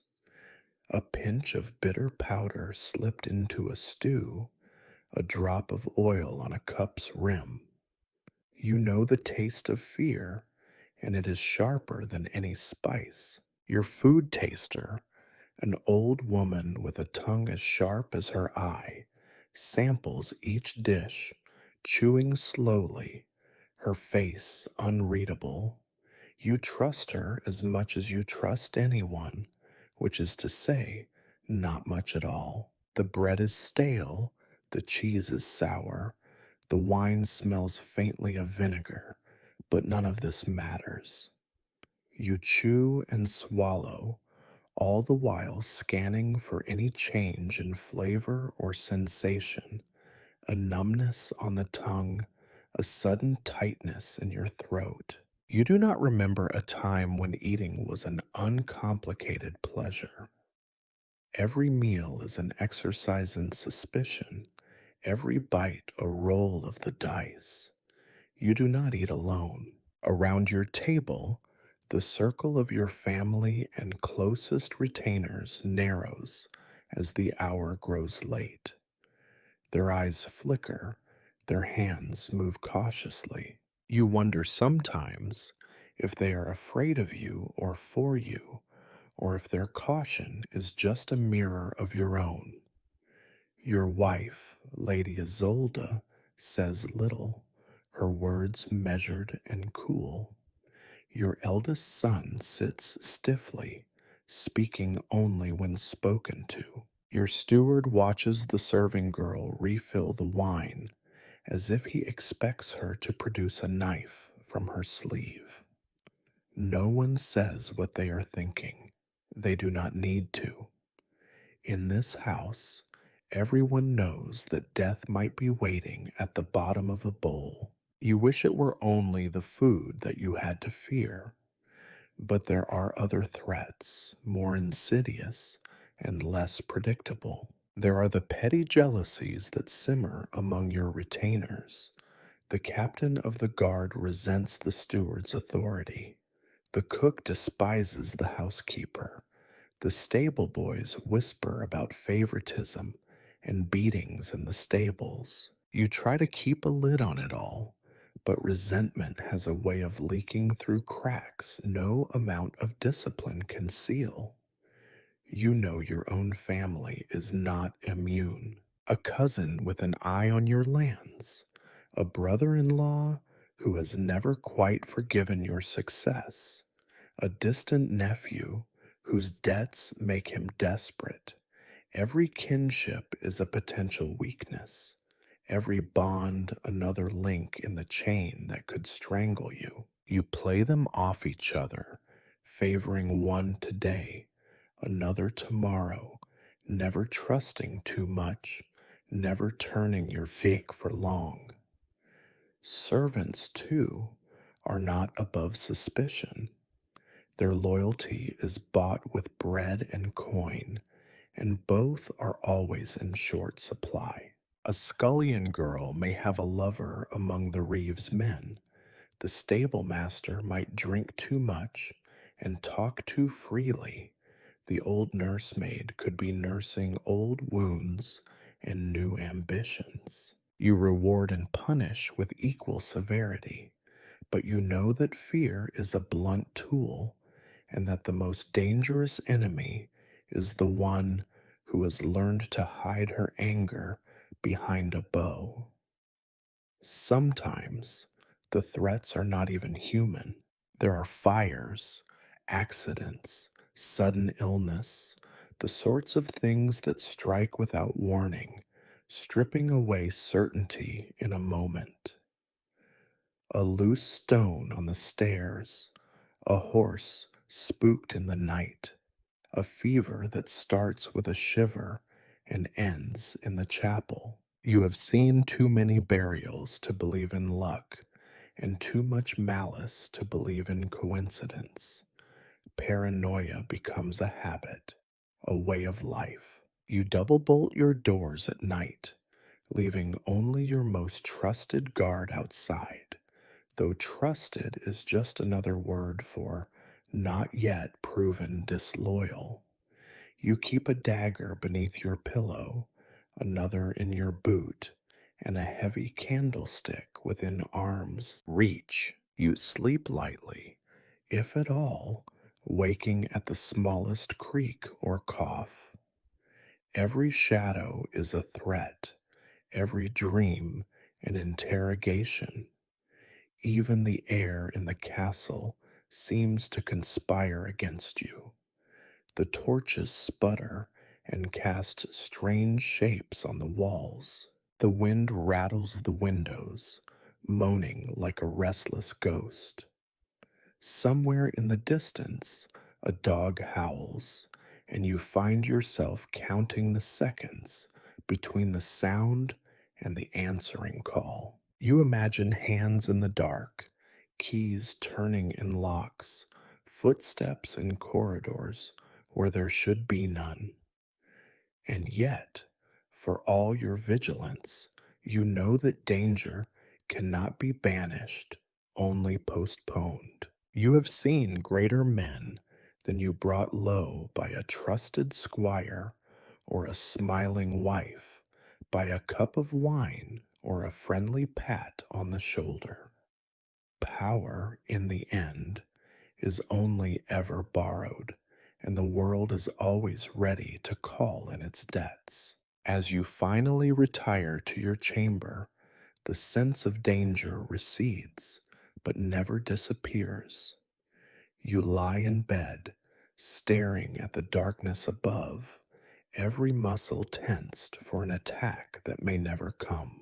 Sleep, when it comes, is thin and uneasy, haunted by dreams of betrayal and poison. You are a baron, master of your house and lands, but at night you are just another man waiting for the dawn, wondering if he will live to see it. Tomorrow you will wake and do it all again. Suspicion, as constant as hunger, fear as familiar as your own shadow. In the morning, you will eat and drink, judge and command, all the while listening for the footstep that does not belong, the taste that is not quite right, the silence that is just a little too deep. And so you survive, not by luck or faith, but by vigilance sharpened to the point of pain. Such is the price of power, the legacy of your blood, the bargain you made with fate. You are alive for now. That in this world is victory enough. Morning brings no comfort. The sky is the color of old parchment, low and threatening rain. You wake as always, aching, cold, tired in a way that no sleep can cure. The castle stirs to life around you with the restless grumbling of servants, the squabbling of children, the dull clang of iron on iron from the courtyard. You dress quickly, nodding to the guard outside your door, and brace yourself for another round of complaints and crises. You know something is wrong before you reach the great hall. There is a tension in the air, a stiffness in the way the servants move, glancing at you and then quickly away. The steward meets you at the door, his face drawn and worried. "There's trouble in the village, my lord," he whispers, voice pitched low so that only you hear. "The peasants have gathered. They say the taxes are too high, the grain is too little. There was talk last night of refusing the tithe." You nod, pretending surprise, but you have felt the signs for weeks. Hunger has gnawed at the fields. Rumors have scurried like rats through the cottages. The price of flour is up. The price of wool is down. And no one, not you, not the peasants, not even the merchant who swears he can sell snow in midsummer, is happy. Still, talk is one thing. Open defiance is another. You stride out to the courtyard, flanked by your captain of guards, who wears a look of grim anticipation. Outside the gates, a small crowd has gathered, men, women, children in homespun rags, faces hard as turned soil. They are not shouting, not waving torches or pitchforks, but their silence is its own kind of threat. Their spokesman, a broad shouldered man named Hamo, steps forward and bows stiffly. He speaks for them all. The children are hungry, the fields are bare, the taxes cannot be paid.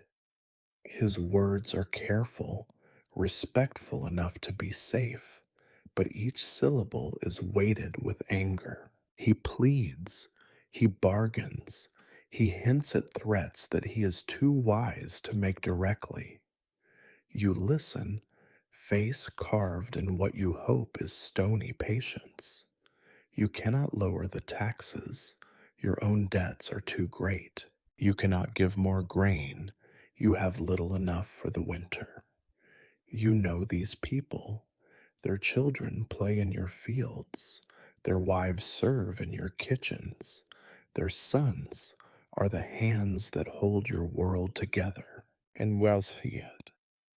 They are also a threat to your authority, a mob in waiting, a force that must not be allowed to grow bold. You speak at length of duty and order, of how you share their burdens, of how the Lord will provide for the patient and the loyal. You promise to see what can be done, knowing that little or nothing will change. Your words settle over the crowd like mist, neither comfort nor command, just the familiar, wearying language of power. But you see it, the flicker of anger, the growing boldness in their eyes. It is always like this. Hunger breeds hope, and hope, unchecked, breeds rebellion. You cannot allow that. The captain of guards steps forward, barked orders on his lips. The men at arms level their pikes, a line of steel between you and your people. Hamo hesitates. The crowd ripples, nervous but not yet breaking. You fix your gaze on the worst offenders, those who mutter, those whose fists are clenched, those who look at you not with fear, but with calculation. Justice must be seen as much as it must be done. You single out two men and one woman, all known troublemakers, guilty, perhaps, of little more than bad luck and a loose tongue. They are seized, dragged forward. The woman spits at your feet. One of the men curses you in a dialect that even your grandmother would have blushed to hear. There is a ritual to this, as old as the stones beneath your boots. The accused are paraded in front of their neighbors. You pronounce judgment, a day in the stocks, a public whipping, a fine too steep to be paid, but not so steep that it seems arbitrary. The crowd watches, silent and simmering. Some avert their eyes. Others stare, unblinking, memorizing every detail for the stories they will tell tonight but by the hearth. The punishments are carried out with all the ceremony of a grim festival. The stocks creak, the whip cracks. The villagers flinch at each blow, not just for the pain, but for the knowledge that it could just as easily be them. You watch, not because you want to, but because you must.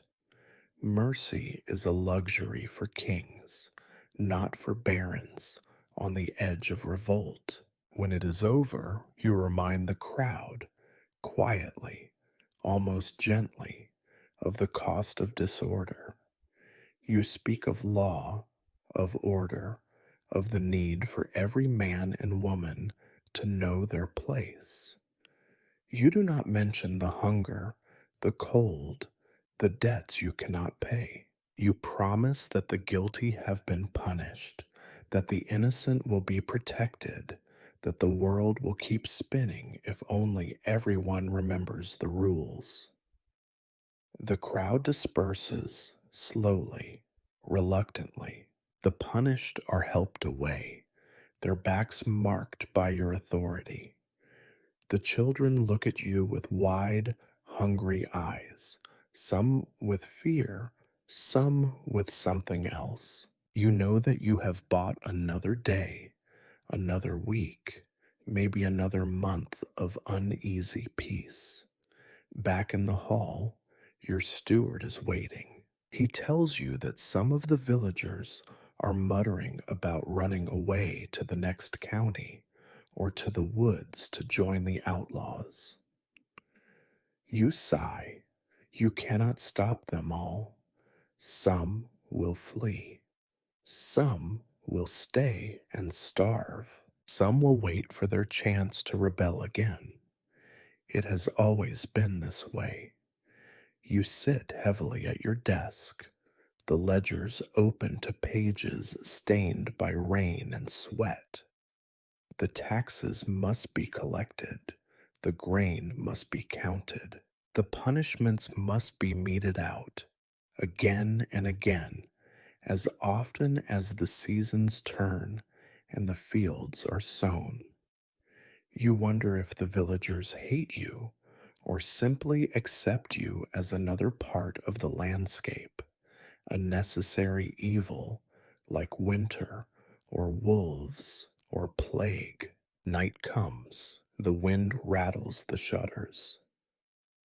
Somewhere, A child cries. In your heart, you know there is no justice here, only the cruel arithmetic of power, the thin line between order and chaos. You survive, as always, by keeping the balance, but the scales are never still, and every punishment is another weight added to your soul. You are the baron, lord of the stocks and the whip, prisoner of your own authority. The village will be quiet tonight, but only for a while. Hunger does not sleep, and neither does fear. You have weathered another morning of unrest, exacted your punishments, and watched the villagers disperse with a mixture of fear and sullen obedience. But the price of order is never fully paid, and the ledger of your rule remains in the red. As the sun drags itself ire in the washed out sky, you are summoned to confer with your sheriff, a meeting that is both necessary and deeply unwelcome. The sheriff is waiting for you in the solar, a room meant for light and peace, but which, today, feels more like a cell. He stands by the window, hands clasped behind his back, gaze fixed on the courtyard below. You have known him for years, since you were both boys running through muddy fields, but power has changed you both. His beard is streaked with gray, his shoulders bowed by the burdens of his office, his eyes sharp and weary.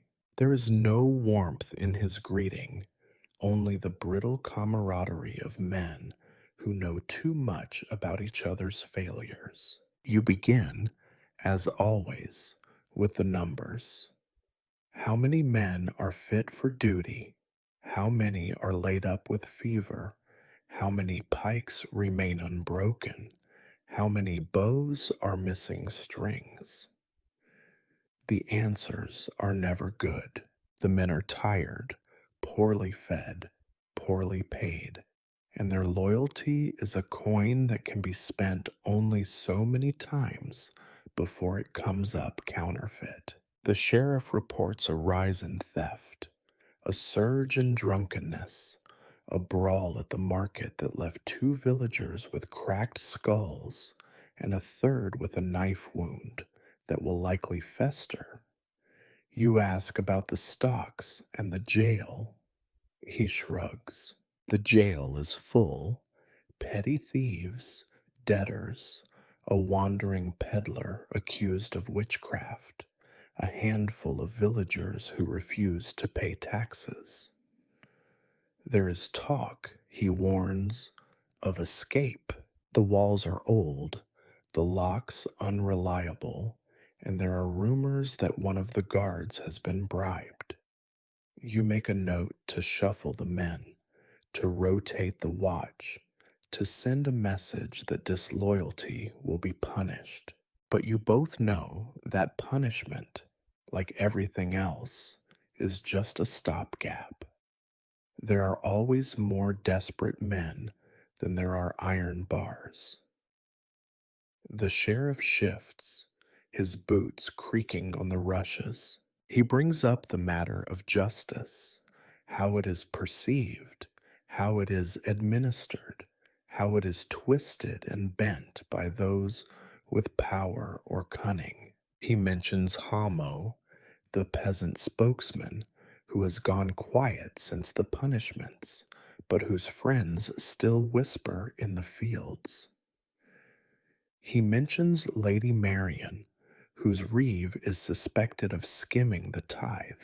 He hints, carefully, too carefully, at a rumor that one of your own knights has been seen at the border tavern, drinking with strangers and asking dangerous questions. You feel the cold finger of suspicion tracing your spine. The law here is not a shining sword, but a club wrapped in velvet. It is supposed to protect you, but it is just as likely to break in your hand. Every verdict you pronounce ripples outward, collecting enemies and sowing resentment. Every fine, every whipping, every hour in the stocks is another drop in the bucket of grudge and grievance that may one day tip over. You talk strategy. Should you send men to search for outlaws in the woods? Should you clamp down harder on the villagers or show a careful mercy to Hamo and his friends? Should you let Lady Marion's reeve slide this once or make an example of him and risk her wrath? The choices all taste of ash. Too much leniency, and you seem weak. Too much severity, and you seem cruel, or worse, frightened. You try to walk the knife edge, but you know that sooner or later you will slip. The sheriff's voice drops, barely above a whisper. He tells you of a message he intercepted, passed hand to hand through the servants. A rumor that someone is plotting, not just against you, but against your family. You press for names, but he shrugs. Names are hard to come by, and those who know are careful with their words. He offers advice. Trust no one completely, not even him. You nod as if this is new, but you have lived with such caution so long it has become instinct. There is a silence. The sheriff studies your face, perhaps searching for cracks. You wonder if he sees the fatigue, the dread, the growing certainty that the law is not on your side. Not really. It is a tool, nothing more. A tool that works for whoever wields it best. Sometimes you fear it will work for someone else. You return to practicalities. The harvest will need extra guards. The roads will need more patrols. The jail must be watched. The gossip in the kitchens must be curbed. The servants must be reminded, gently or otherwise, where their loyalties lie. Every instruction is another thread in the web of control you weave, but you know the gaps are growing. The sheriff notes them too. Before you part, he reminds you that the next market day will bring outsiders, traders, tinkers, and who knows what else. He advises you to attend in person, to show your face, to remind your people that the law is not just a shadow in the stocks, but a presence in the flesh. You promise to be there, though you dread the scrutiny and the sullen eyes. The meeting ends as it always does, with no clear solution, no sense of victory, just a temporary staving off of disaster. The sheriff departs, his boots fading down the corridor. You are left alone, the solar colder and more claustrophobic than before. The law, you think, is not your shield. It is a mask you wear, and one day it may be torn away. You look out the window, watching your men drill in the yard, their movements slow and stiff. Somewhere below, the stocks stand empty for now, but their shadow stretches long.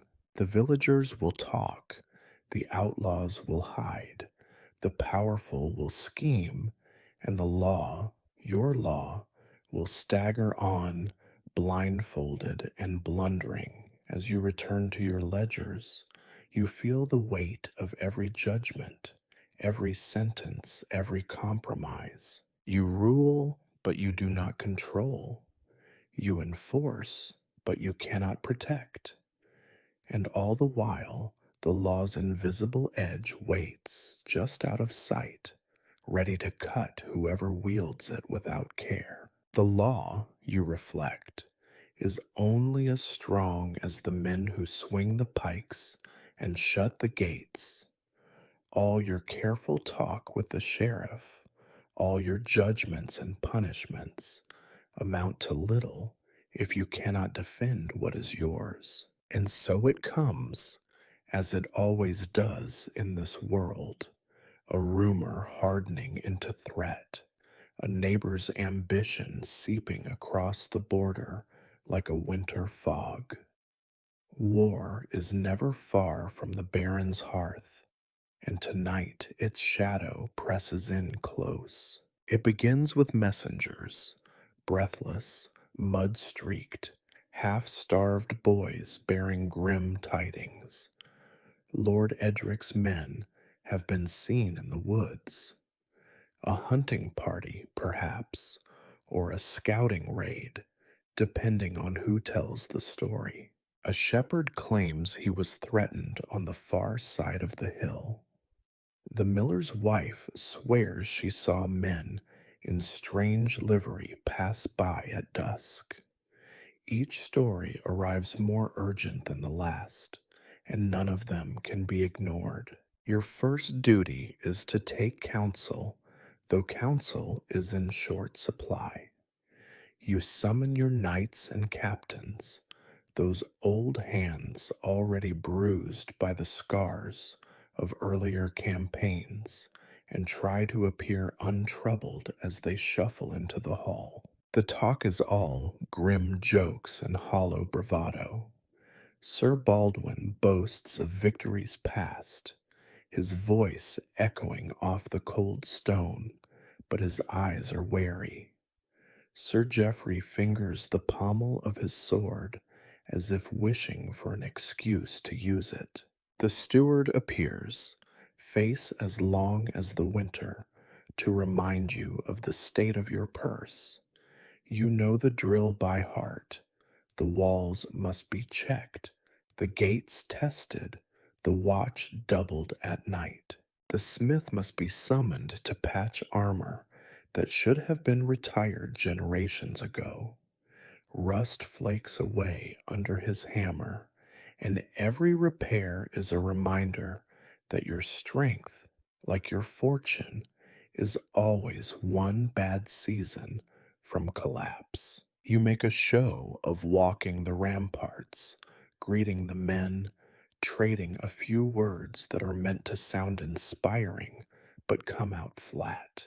You know they are tired, hungry, and worried. You are too. Then comes the levy. The old law says every able bodied man must serve, and you send out the call. The village reeve, pale and trembling, brings you a ragged list: farm hands, miller's sons, a blacksmith's apprentice, the innkeeper's boy, none of them soldiers, all of them afraid. They assemble in the muddy yard, clutching staves, axes, and a few battered spears left over from your father's time. You look at them and see not an army, but a crowd of desperate men, each with a family waiting at home, each wishing this cup would pass from their lips. The knights train the levy as best they can. There is little time and less patience. Some of the men faint from hunger, some slip away in the night. You post guards on the roads to catch deserters, but you know it is a losing game. Those who remain learn to march, to hold a line, to swing a stick with enough force to break a skull. The drills are loud, angry, exhausting. The village women watch from a distance, eyes sharp with fear, hands never idle. Meanwhile, your stores are counted and recounted, the tally always lower than hoped. There is not enough grain for a long siege, not enough salted meat to keep the men strong. The armorer shakes his head over broken swords and helmets lined with old sweat. The bowyer curses the lack of good yew and the arrows that vanish as quickly as they are made. You authorize the boiling of leather for makeshift armor, the melting down of old pots for arrowheads. Every compromise stinks of desperation. The war council meets by candlelight, the air thick with the stink of tallow and old wine. Sir Baldwin urges caution. Sir Geoffrey wants to strike first, as if enthusiasm could make up for empty bellies and blunt swords. The steward hisses about the cost. Every day spent preparing is another mark against your future, another burden for your children to carry. You make your decision, weighing loyalty and luck in equal measure. The men who will actually fight are given a few words, the same tired phrases about honor, duty, God's will. They listen with faces closed and blank. In the candlelight, you see their eyes, some frightened, some angry, some already resigned to whatever end awaits. You promise them a share of whatever spoils there are, though you doubt there will be any. War, in your experience, rarely pays the bills. The night before the muster, you do not sleep. The castle is quiet, but the quiet is uneasy. A dog barking, a horse snorting in the dark, a servant muttering a prayer for her son. You pace the ramparts, looking out across your fields. Somewhere out there, Lord Edric is doing the same, weighing your weaknesses, counting your men, deciding whether you are strong enough to hold your ground or weak enough to be swept away. In the morning, the levy assembles in the yard. The knights bark orders. The men shuffle into rough lines. Some carry banners, some only rags. You say the words you are expected to say. The priest mumbles a blessing, and the gates creak open. The column moves out, slow and ragged, more like a funeral procession than an army. You watch them go, heart heavy, knowing that many will not return. War, you think, is less about glory and more about attrition, about how many men you can afford to lose before you lose yourself. You wonder, not for the first time, whether your enemies are truly across the river or simply waiting in your own courtyard. The day grinds on. The castle is emptier now, the corridors echoing with the absence of those gone to fight. You return to your ledgers, your maps, your endless calculations. War is just another page in the ledger, another entry in the long account of suffering and survival. You are the baron, but you are also a gambler, staking everything on a game with no fair rules. As night falls, you wait for news, good or bad. It makes little difference. Whatever happens, you will count the losses, bury the dead, and begin again. This, more than banners or blood, is the true inheritance of your rank, the unending task of managing defeat.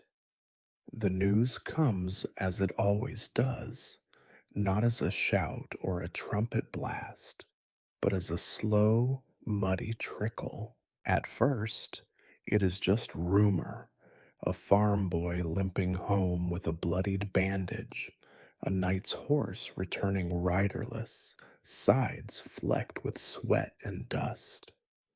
A servant's whisper in the corridor, eyes wide and voice too low to carry.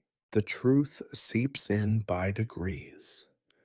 The battle, if it can be called that, was short, clumsy, and brutal. Men you barely knew are now names scratched out in your muster roll. Some you knew too well. There is no glory in these deaths.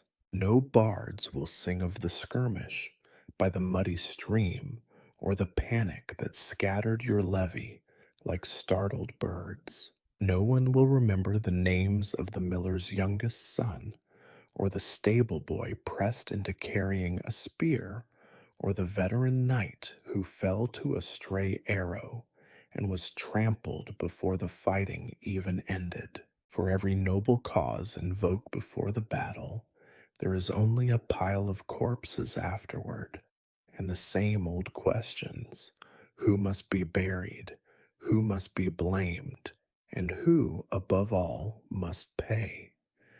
You are summoned, as always, to preside over the funerals. The chapel is filled with the thick, sweet stench of incense, more to mask the smell of death than to please the heavens. Father Edwin stands at the altar, his voice weary and rote as he intones the prayers for the dead. The families file in, their faces hard and pinched, their grief as tightly controlled as their hunger. Some weep quietly, others simply stare dry eyed at the floor. For many, loss is just another recurring expense. You perform your part in the ceremony. A few solemn words about bravery, about sacrifice, about the hope of eternal rest. You shake hands with widows, bow your head to grieving fathers, let the children clutch at your sleeves. You feel their anger and their expectation, an unspoken demand that you do something, say something, give them something in return for the empty space at their tables. There is nothing you can offer but the same hollow promises, the same assurances that God will reward the fallen, that the survivors will be remembered. You know this is a lie. Even you can barely recall the names of half the dead by next month. The dead are buried quickly, the earth too cold or too soft or too full of stones. Shovels clink and scrape. The men dig shallow graves, working in silence. The only music, the dull thud of wet soil hitting rough-hewn coffins. You stand at the edge, cloak pulled tight, counting the cost in heads bowed and backs bent. Every grave is a subtraction, another arm not to hold a plow, another mouth no longer to feed, another child who will grow up too soon. Some of the dead receive prayers and markers: a wooden cross, a pile of stones, a name painted on a board. Most are lucky to get that much. Others are bundled into mass graves, their bodies tangled and anonymous, returned to the earth as quietly as possible. You watch as the work is done. There is no pageantry, no hero's farewell. The only honor left is the speed with which the living try to forget. Afterward, the widows gather in the hall, their petitions sharp and bitter. They want justice or mercy, or at least bread for the coming winter. The children, now half orphans, clutch at their mother's skirts, silent and sullen. You listen, sign off on a few paltry grants, and promise to do what you can. But your stores are as empty as their bellies, and your pity has long since soured into resentment. It is not your fault, you tell yourself. but the truth is colder and less comfortable than the stone beneath your feet. The nights mourn in their own way, by drinking too much, by boasting about the friends they have lost, by grumbling about strategy and fate. Sir Baldwin curses the fools who ran. Sir Geoffrey tries to find comfort in a kitchen girl's arms. Sir Robert volunteers to ride out alone and settle accounts. You let them talk. You know that some of them grieve, but most are simply counting the days until it is their turn or yours. The peasants bury their dead with less ceremony, but with more feeling. A patch of fresh turned earth behind a hut, a sprig of rosemary on a mound, a song sung in the old tongue when they think no one is listening. Their grief is quieter, but it lingers longer. You watch from a distance, wondering what stories they will tell about you when you are gone. At night, the castle is quieter than usual. The servants move more slowly. The kitchen is half empty. The fires burn lower. The corridors seem longer, the shadows deeper. You walk alone, feeling the absence of the voices that once filled the halls. In your chambers, you find the ledger waiting for you, a grim roll call of those lost, those left, those who may yet be needed. You update the records, draw lines through names, add new debts and old grudges to the tally. Death, you realize, is not an ending, but another calculation in the arithmetic of rule. In dreams, the faces of the dead return, not with accusation, but with the blank patience of those who have seen how small the world's memory can be. You wake to the sound of your own breathing, the cold pressing in, the weight of your own survival settling on your chest like a stone. Tomorrow will bring more funerals, more grief, more forgetting. The living will eat, the dead will be replaced, the fields will be sown again. You are the barren, and this is your legacy, not glory, not peace, but the endless work of burying the past before it buries you. The funerals are barely over when the next ordeal begins, not an invasion or rebellion, but something older, slipperier, and far more intimate: intrigue. The castle settles on the surface into a lull of uneasy routine, but beneath the veneer of order and mourning, the machinery of gossip and ambition grinds on, fueled by grief, sharpened by hunger, and guided by hands you thought you could trust. You start to notice the signs. A servant lingers a moment too long in the corridor, glancing away as you approach. Two nights fall silent when you enter the solar. The steward's tone is too careful, every answer shaped to give nothing away. Lady Isolde's eyes are cold and unreadable. Your children exchange quick, silent looks across the dinner table. Even the chaplain seems more guarded, his homilies heavier with double meaning. You have grown used to distrust, but now it feels closer, more personal, like the chill that creeps through your bones in the small hours of the morning. You recall the warning from your sheriff, words that still echo in your skull: trust no one, not even me.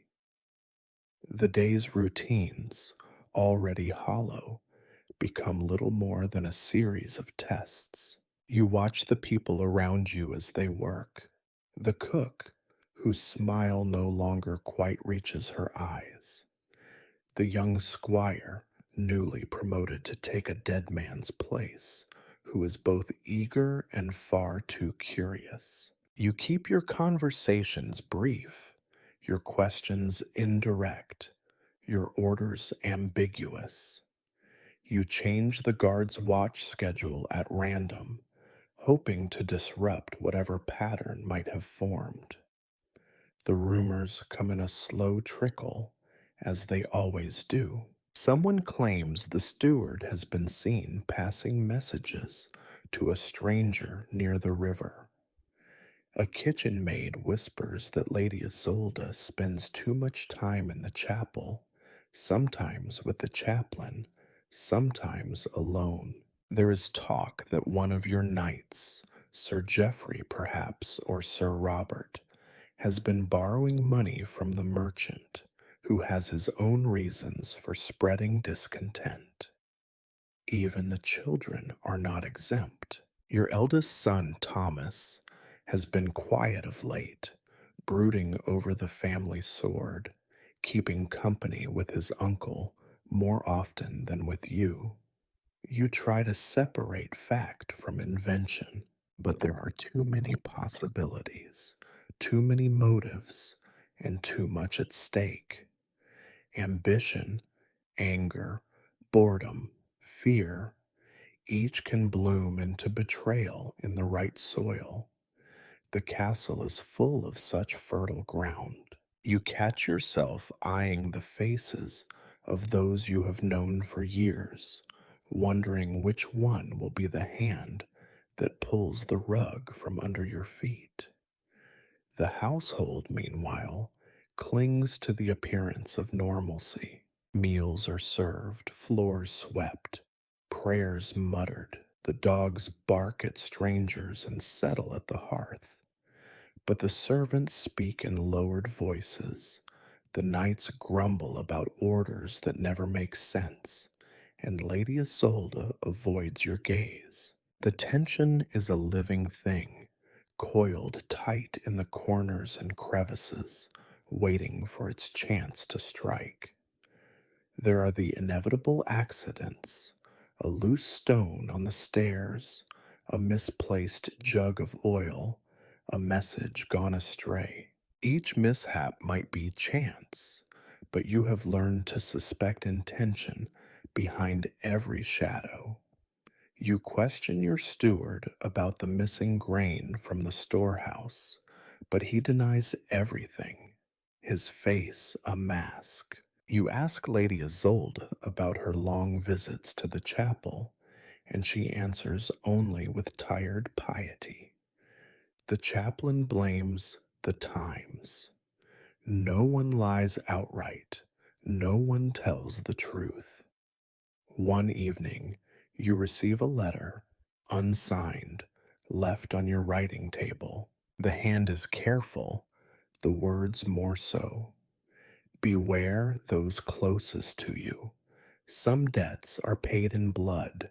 You burn the note, but its message smolders in your mind. The knights, sensing your unease, become restless. Sir Baldwin is especially brusque, barking at the men, watching the servants with narrowed eyes. Sir Geoffrey drinks more than usual, his laughter brittle.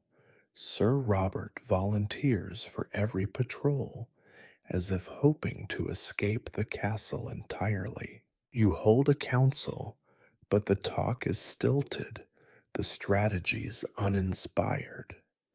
The air hangs thick with suspicion. At night, you sleep with a dagger under your pillow and your door double bolted. The dreams that come are restless, filled with faces half hidden in shadow, voices calling your name in anger, in pain, in greed.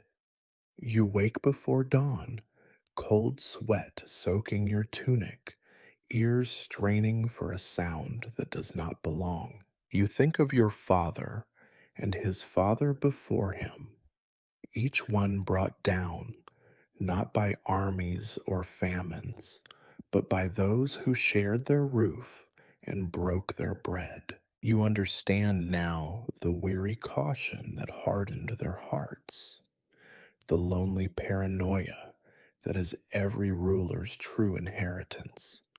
There are moments, fleeting but real, when you catch yourself wishing for a simple enemy, a rival baron at your gate, a hungry peasant at your door. These are dangers you know how to meet, but poison in your cup, a knife in your sleep, a rumor whispered in the wrong ear. These are the threats that slip through mail and stone, the enemies that wear your own colors. So you keep watch. You smile when you must, frown when you can, punish with care and reward with suspicion. You are the axis on which this small world turns, but you are also its prisoner, chained by fear, suspicion, and the knowledge that every hand outstretched in greeting may one day close around your throat. As you walk the corridors, each shadow seems longer, each silent silence heavier. The castle is full, but you have never been more alone. Night falls heavily over the castle, a smothering velvet shroud, broken only by the thin, wavering glow of torchlight along the ramparts. Sleep should bring relief, but for you, sleep is as rare and fickle as mercy. The corridors are quieter now, the echoes of the day's suspicions muffled by darkness and cold, yet your mind remains anything but still. You try, as you always do, to follow the rituals of rest. You check your chamber's heavy oak door, test both bolts, and slip the iron bar into its slot. You peer beneath the bed, more out of habit than expectation, then sit on the edge of the mattress and listen. The castle is never silent. From somewhere deep below comes the slow, persistent drip of water in the cellars. The wind sighs through cracks in the masonry, carrying with it the occasional thud or scrape of loose shutters. Far off, a dog barks at nothing. You know all these noises by heart, but each one still manages to set your nerves on edge. You lie down fully clothed, the dagger within arm's reach, your head resting on a pillow that smells faintly of mildew and old sweat. You close your eyes, seeking the soft darkness of oblivion, but instead find the jagged silhouette of every unresolved worry. Poison in your cup, a knife in the dark, a squire with divided loyalties, a cousin eager to inherit. The burden of rule is heavy in the daylight. At night, it is unbearable. The dreams, when they come, are fractured and cruel. You see faces, some living, some dead, mouthing accusations you cannot hear. The dead from yesterday's skirmish trudge past, eyes blank, wounds still open. The peasants who pleaded for mercy stand just beyond the reach of the torchlight, their faces drawn, their hands empty. Your nights quarrel in shadows, voices swelling, swords half drawn. Your own children, pale and remote, sit together at the edge of your vision, whispering in words you cannot catch. Behind them all looms the indistinct, monstrous shape of the castle itself, alive and hungry, devouring warmth and joy and hope. You wake again and again, heart pounding, mouth dry, limbs tangled in damp sheets. Each time You strain to hear if anyone is moving in the corridor beyond your door. Sometimes you think you catch the echo of footsteps, a soft click of wood against stone, a whisper of breath. You hold your breath, muscles taut, listening for an attack that never quite comes. When sleep truly refuses, you pace the small chamber, bare feet numb on cold flagstones. You mutter curses, prayers, snatches of remembered speeches, anything to distract your mind from the press of fears. Once, you think you see a shadow move beneath the door, but when you look again, it is gone.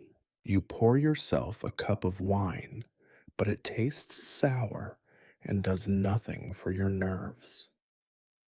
Outside, the wind rattles the shutters more violently, and a branch scrapes against the wall like the claws of a hungry beast. You recall old tales of spirits and omens, of castles haunted by the unquiet dead, and wonder if your home is not so much haunted as simply tired, its stones, like you, worn thin by generations of disappointment. The castle's heartbeat is slow but insistent. The creak of beams, the sigh of rope in the well, the muffled shifting of guards on the wall. You wonder, as you watch the last of the candle burn down, how many of those guards would let in an enemy for the right price or open your door if promised a share of your inheritance? The truth is, you do not know, and you never will. The hours stretch. From time to time, you drift into a fitful half sleep, waking at every unfamiliar sound. When you finally doze, you dream again of siege and famine, of betrayal and ruin, of waking to find your household vanished and your own name forgotten. You see yourself wandering endless corridors that twist and fold upon themselves, always searching for an exit, always finding only locked doors and silent, judging portraits. Just before dawn, the castle is at its quietest. The last of the night's darkness seeps into the corners. You stand at the window, looking out at the courtyard below, the empty stocks, the muddy tracks of boots, the huddled shapes of sleeping dogs. The air is cold and damp. You draw your cloak tighter and feel once more the sharp edge of your solitude. You think of all those who must also be awake, the old nursemaid tending a child with fever, the reeve worrying about missing grain, the peasant mother shivering in a drafty hut, listening for the first sign of trouble from the Lord's men.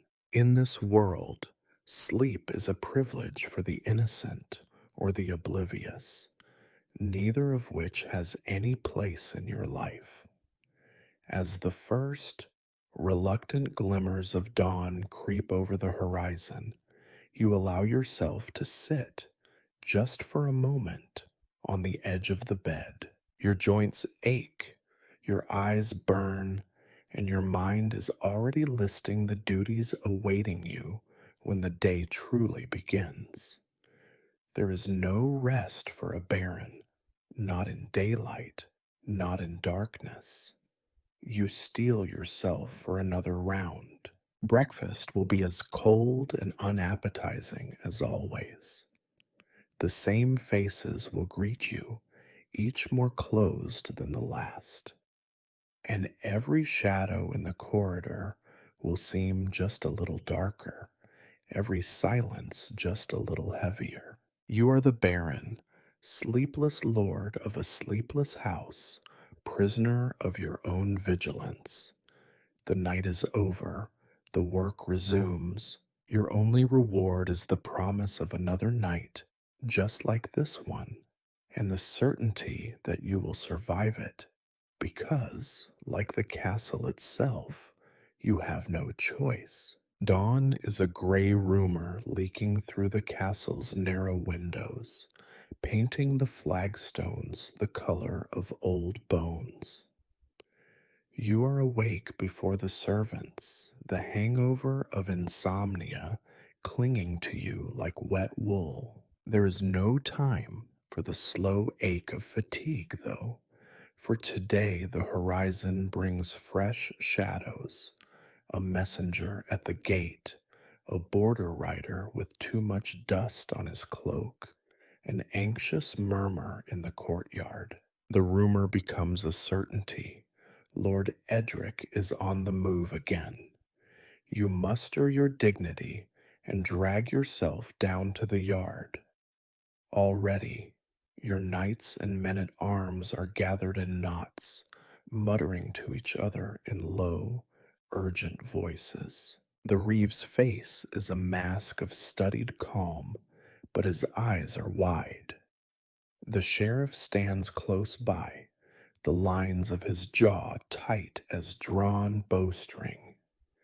Everyone waits for your word, but you are not fooled. They have all read the signs. In this world, a neighbor's ambition is as predictable as the changing seasons and is likely to bring ruin.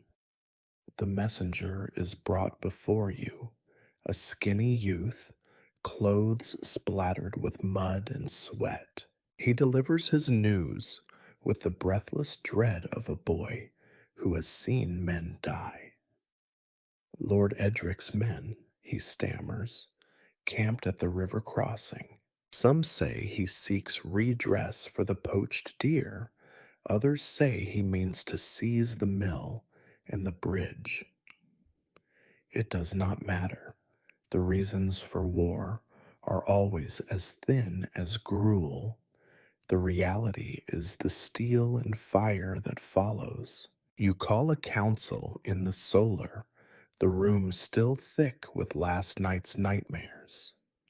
Sir Baldwin wants to send a party to parley to test Lord Edric's resolve. Sir Geoffrey growls that it is all talk and that only a show of force will dissuade a neighbor from probing further.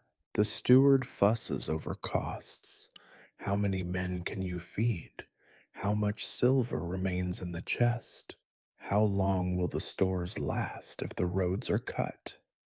You do not have enough men, not enough coin, not enough anything. Your levy is still licking its wounds from the last skirmish. The villagers mutter about bad omens and sick livestock. The castle's walls, patched and crumbling, offer more comfort to rats than to warriors. Yet you must appear resolute. You issue orders, doubling the watch, sending riders to scout the river, preparing the defenses as best you can. The knights swagger for the benefit of the peasants, but you can see their fear. It matches your own. As preparations begin, diplomacy, such as it is, must also be managed.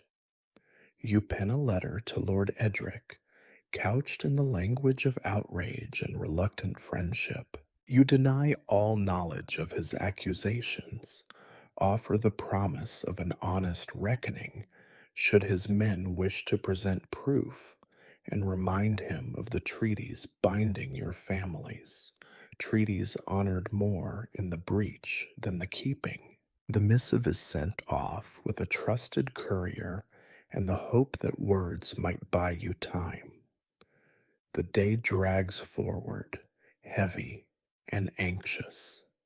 The smith pounds out arrowheads and repairs broken mail. The bowyer curses the lack of good wood, and the kitchen boils what little meat is left for a meal meant to comfort as much as nourish. The villagers, eyes downcast, are pressed into carrying stones for the ramparts, fetching water, and standing guard at the gate. Every task is performed under the watchful gaze of your captains, who know too well how easily panic can spread. Your wife appears at your side, her face pale but composed. She asks what will happen if Edric comes in force. You answer with hollow confidence, promising that all will be well. Your children are kept indoors for their safety, though you know it is as much to prevent their anxious faces from sowing more dread among the servants. Late in the day, your scouts return. Edric's men are many, but not yet committed. They have built no siege works, fired no arrows, crossed no boundary. Yet, the waiting is its own form of torture. You walk the walls at sunset, greeting each watchman by name, hoping to buy a little loyalty with a few tired words. Every stone underfoot reminds you how thin your hold on power is. As darkness falls, a horn sounds at the gate, a delegation from Edric coming to parley under the white flag. You summon your knights and descend to the courtyard, every step rehearsed to display command you no longer feel. The delegation is a study in theater. Edric's steward, a knight with an old scar, a scribe with ink stained fingers. Their demands are familiar: compensation, guarantees, apologies for slights real and imagined. You respond in kind. You offer less than they want, more than you can afford, promising nothing except continued negotiations. The words are hollow, but the ritual must be maintained. The parley ends with no resolution, just another promise to talk again tomorrow. The delegation departs, and you sense your own men's disappointment. They wanted clear orders, a victory or a defeat, not this endless waiting. Night falls again, and your keep is thick with tension. The castle breathes as one, holding its air, listening for the first shout, the first ring of steel. You walk the corridors, checking locks, sharing brief words with guards, glancing at your wife and children huddled close by the fire. You do not sleep. The night is filled with uneasy dreams. Edric's men pouring through the gate, your own retainers turning on you, the villagers fleeing into the night. You wake before dawn, bracing for the news that will surely come, one way or another. Peace, you reflect, is only ever a pause between storms. You are the baron, clinging to your threadbare authority, holding the line for one more day. The world outside your walls is full of neighbors with long memories and sharp swords. Tomorrow, perhaps, you will bargain for your life. Tonight, you bargain with your fear. No storm, no war, no siege can bring the kind of dread that tax season does. It comes as surely as the changing weather, creeping in with the fog, settling on every roof, every hut, every barn. If war is loud and bright and brief, taxes are a slow, grinding rot that eats the village from the inside out. You wake to the weight of it, the knowledge that, one way or another, you must find enough to satisfy the crown, the church, your creditors, your household, and yourself. There is never enough. The steward arrives at dawn. his face already pale and pinched. He brings the ledgers, worn soft by years of handling, the ink faded and smudged by greasy fingers and spilled broth. Each line is a prayer, each number a curse. You sit with him in the solar, the room colder and more forbidding than ever, and go over the lists, what was promised, what was paid, what was lost. Always, more is lost than gained. Too many poor harvests, my lord, the steward mutters, eyes downcast. Too many sick cattle, too many empty bellies. You nod, hearing this for the 100th time, knowing he tells the truth and hating him for it. The crown's men will arrive soon enough, demanding their share in coin, grain, wool, whatever you can gather. The bishop's tithe must be sent, or the church will turn its tongue and its wrath against you. The neighboring lord, Edric, still hovers on your border, looking for any sign of weakness, while your own household grumbles about cut wages and shrinking portions. You summon the village reeve, who stands in the doorway with cap in hand, shifting from foot to foot. He has brought his own ledger, a pitiful scroll that lists the debts and obligations of every tenant, names you know well, though you wish you did not. There is nothing left to give, he says, voice thin with exhaustion. They have pawned their tools, sold their chickens, gone hungry through the winter. There is nothing but hope, and even that is running out. But you must have your due. The crown does not care for stories of hunger. The bishop will not pray for empty hands. Your creditors will not take promises in place of payment. And so the machinery of misery grinds into motion again. The summons go out, and the villagers are gathered, one by one, in twos and threes, trudging through the mud to stand before your steward in the drafty hall. Each brings what they can: a basket of shriveled apples, a sack of weevilled grain, a few skinny chickens, a handful of coins saved from months of scraping. Some try to hide their poverty, standing straighter, speaking louder, offering excuses with the weary pride of the nearly broken. Others beg outright, on their knees in tears, promising to repay when the Lord provides. You harden your heart. If you do not collect, the soldiers of the crown will come, and they will take far more with far less mercy. The process is slow and ugly. Debts are tallied, threats made, penalties promised. The steward's voice is clipped, his patience short. The villagers grow sullen, angry, desperate. Old feuds resurface. One man accuses his neighbor of hiding a pig. A woman blames her cousin for stealing her share of the tithe. Children cry, old men curse. The air grows thick with resentment. You watch it all, a spectator to the small tragedies of daily life.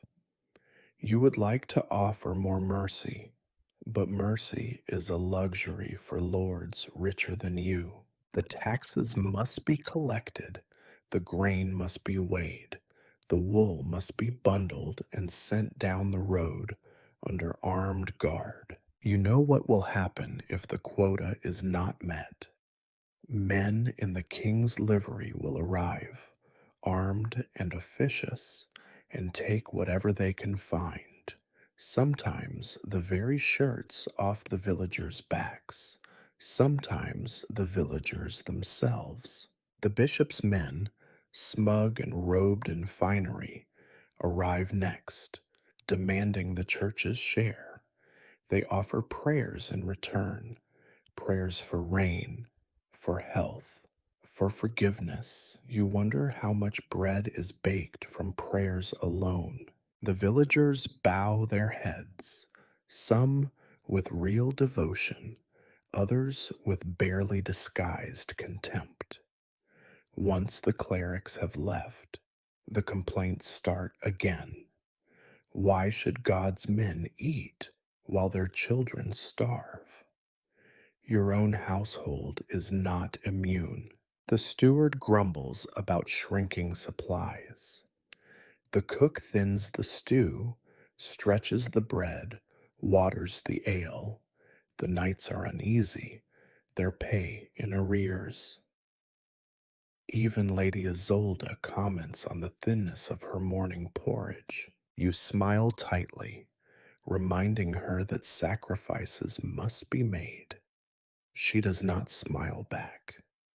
There are always those who resist, who try to hide what little they have, who hope to slip through the cracks. The sheriff is tasked with rooting them out. Sometimes he succeeds, dragging a sack of barley from beneath a floorboard, finding a few hidden coins in a chimney. Sometimes he does not, and you sense the grumbling grow louder, the bitterness fermenting into something harder and more dangerous. You walk through the village, feeling the eyes on your back, cold, appraising, wounded. Children stop their games to stare at you. The old men spit into the mud. A few women cross themselves and look away. You are their lord, the necessary evil, the source of every demand and every threat.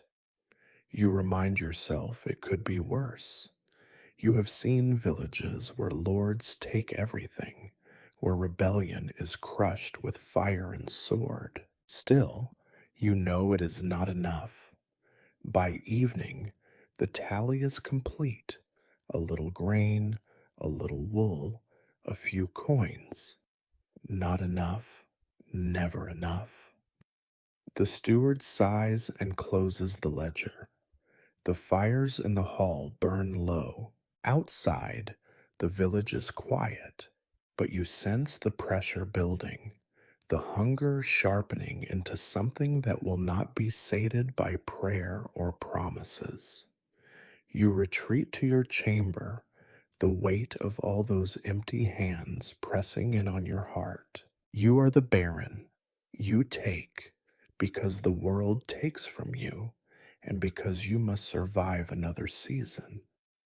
The villagers will grumble and pray and plot, and when the next tax day comes, the cycle will begin again. There is no rest, no victory, only the slow, grinding harvest of misery. The last embers in the hall gutters out, and the castle settles into its midnight hush. Dinner, such as it was, is a memory of cold stew and silence. Your household, exhausted by labor, suspicion, and hunger, retreats to their rooms. The corridors echo with nothing but the soft tread of the night watch and the creak of old wood. The world feels drained, emptied of hope and noise, stripped to the bone by endless obligation. You find yourself alone in your chamber, seated at a desk littered with the detritus of authority, broken quills, half finished letters, the final tally of the day's taxes and punishments. The candle stub wavers in a draught, shadows crawling along the walls like slow, patient spiders. Your eyes ache, your shoulders burn, and every bone in your body feels older than the stones around you. This is the hour of reckoning, the moment when power is no shield at all. There is no one to impress, no mask to wear, no voice to keep measured and polite. You can let yourself slump, rub your face, allow the groan to escape. Here, no one cares if you look tired or frightened or small. You think of all you have done and all you have failed to do. The faces of the villagers flicker behind your eyes, the children clutching empty bowls, the mothers who pleaded for mercy, the men you sent to fight and did not bring home. You remember every debt left unpaid, every kindness you denied, every harsh word you spoke when softer ones might have sufficed. The castle is quiet, but your conscience is not. You think, too, of your family, Lady Isolde, distant and cold, grown as weary of this life as you. Your children, each already learning to measure love in opportunity and affection in advantage. Your knights and stewards, loyal only as far as their stomachs and purses allow. You wonder if any of them would mourn you if you were gone, or if you have become just another shadow cast by the hearth. Regret, you find, is a slow poison, the kind that seeps into the joints, into the mind, into the soul. There are no second chances, no magical turn of fortune, no feast or festival on the horizon to banish this gloom. The best you can hope for is to last one more day, to keep the ledgers balanced, the walls standing, the order more or less intact. The wind outside moans along the battlements, rattling the shutters and setting the dogs to barking. You draw your cloak tighter, as if it might ward off the chill that comes from within more than without. You think of the fields lying fallow, the village huddled in its patchwork of thatch and timber, each household as anxious and sleepless as your own. For all your title and power, you are just another soul shivering in the dark, dreading the dawn. You wonder sometimes if there is a better world beyond the hills, a land where the harvests are always full, the nights are warm, the people are kind. But you know such places do not exist, except in the stories told to children and fools. This is your world, narrow, muddy, and unrelenting. Your domain is not measured in riches or happiness, but in the days you endure, the debts you pay, the grudges you outlast. The hour grows later. You extinguish the candle and lie down on your lumpy bed, listening to the stones creak and the wind sigh through the gaps. The darkness feels total. For a moment, you let yourself up that sleep might come quickly, that your dreams might be mercifully blank. But as always, images crowd in, dead men and hungry children, empty fields, cold meals, the faces of those who look to you and find only disappointment. You are the Baron, lord of all you see, prisoner of everything you cannot escape. There is no song for your struggle, no audience for your pain, no reward for your survival, but the certainty that tomorrow the whole sorry cycle will begin again. The castle will wake, the peasants will plead, the stewards will count, the knights will squabble, the wind will howl. You close your eyes and breathe in the cold, damp air. If there is comfort, it is in this. You are not alone in your loneliness. Every baron in every crumbling keep, every peasant in every leaking hut lies awake tonight, dreaming of a better day that never comes. This is the truth beneath the banners and the prayers, beneath the rituals and the rules. Life is hard, and tomorrow will be harder, and still you rise because that is all you can do. And so you drift at last toward uneasy sleep, heart heavy, hands empty, and the whole wide, weary world waiting on the other side of dawn.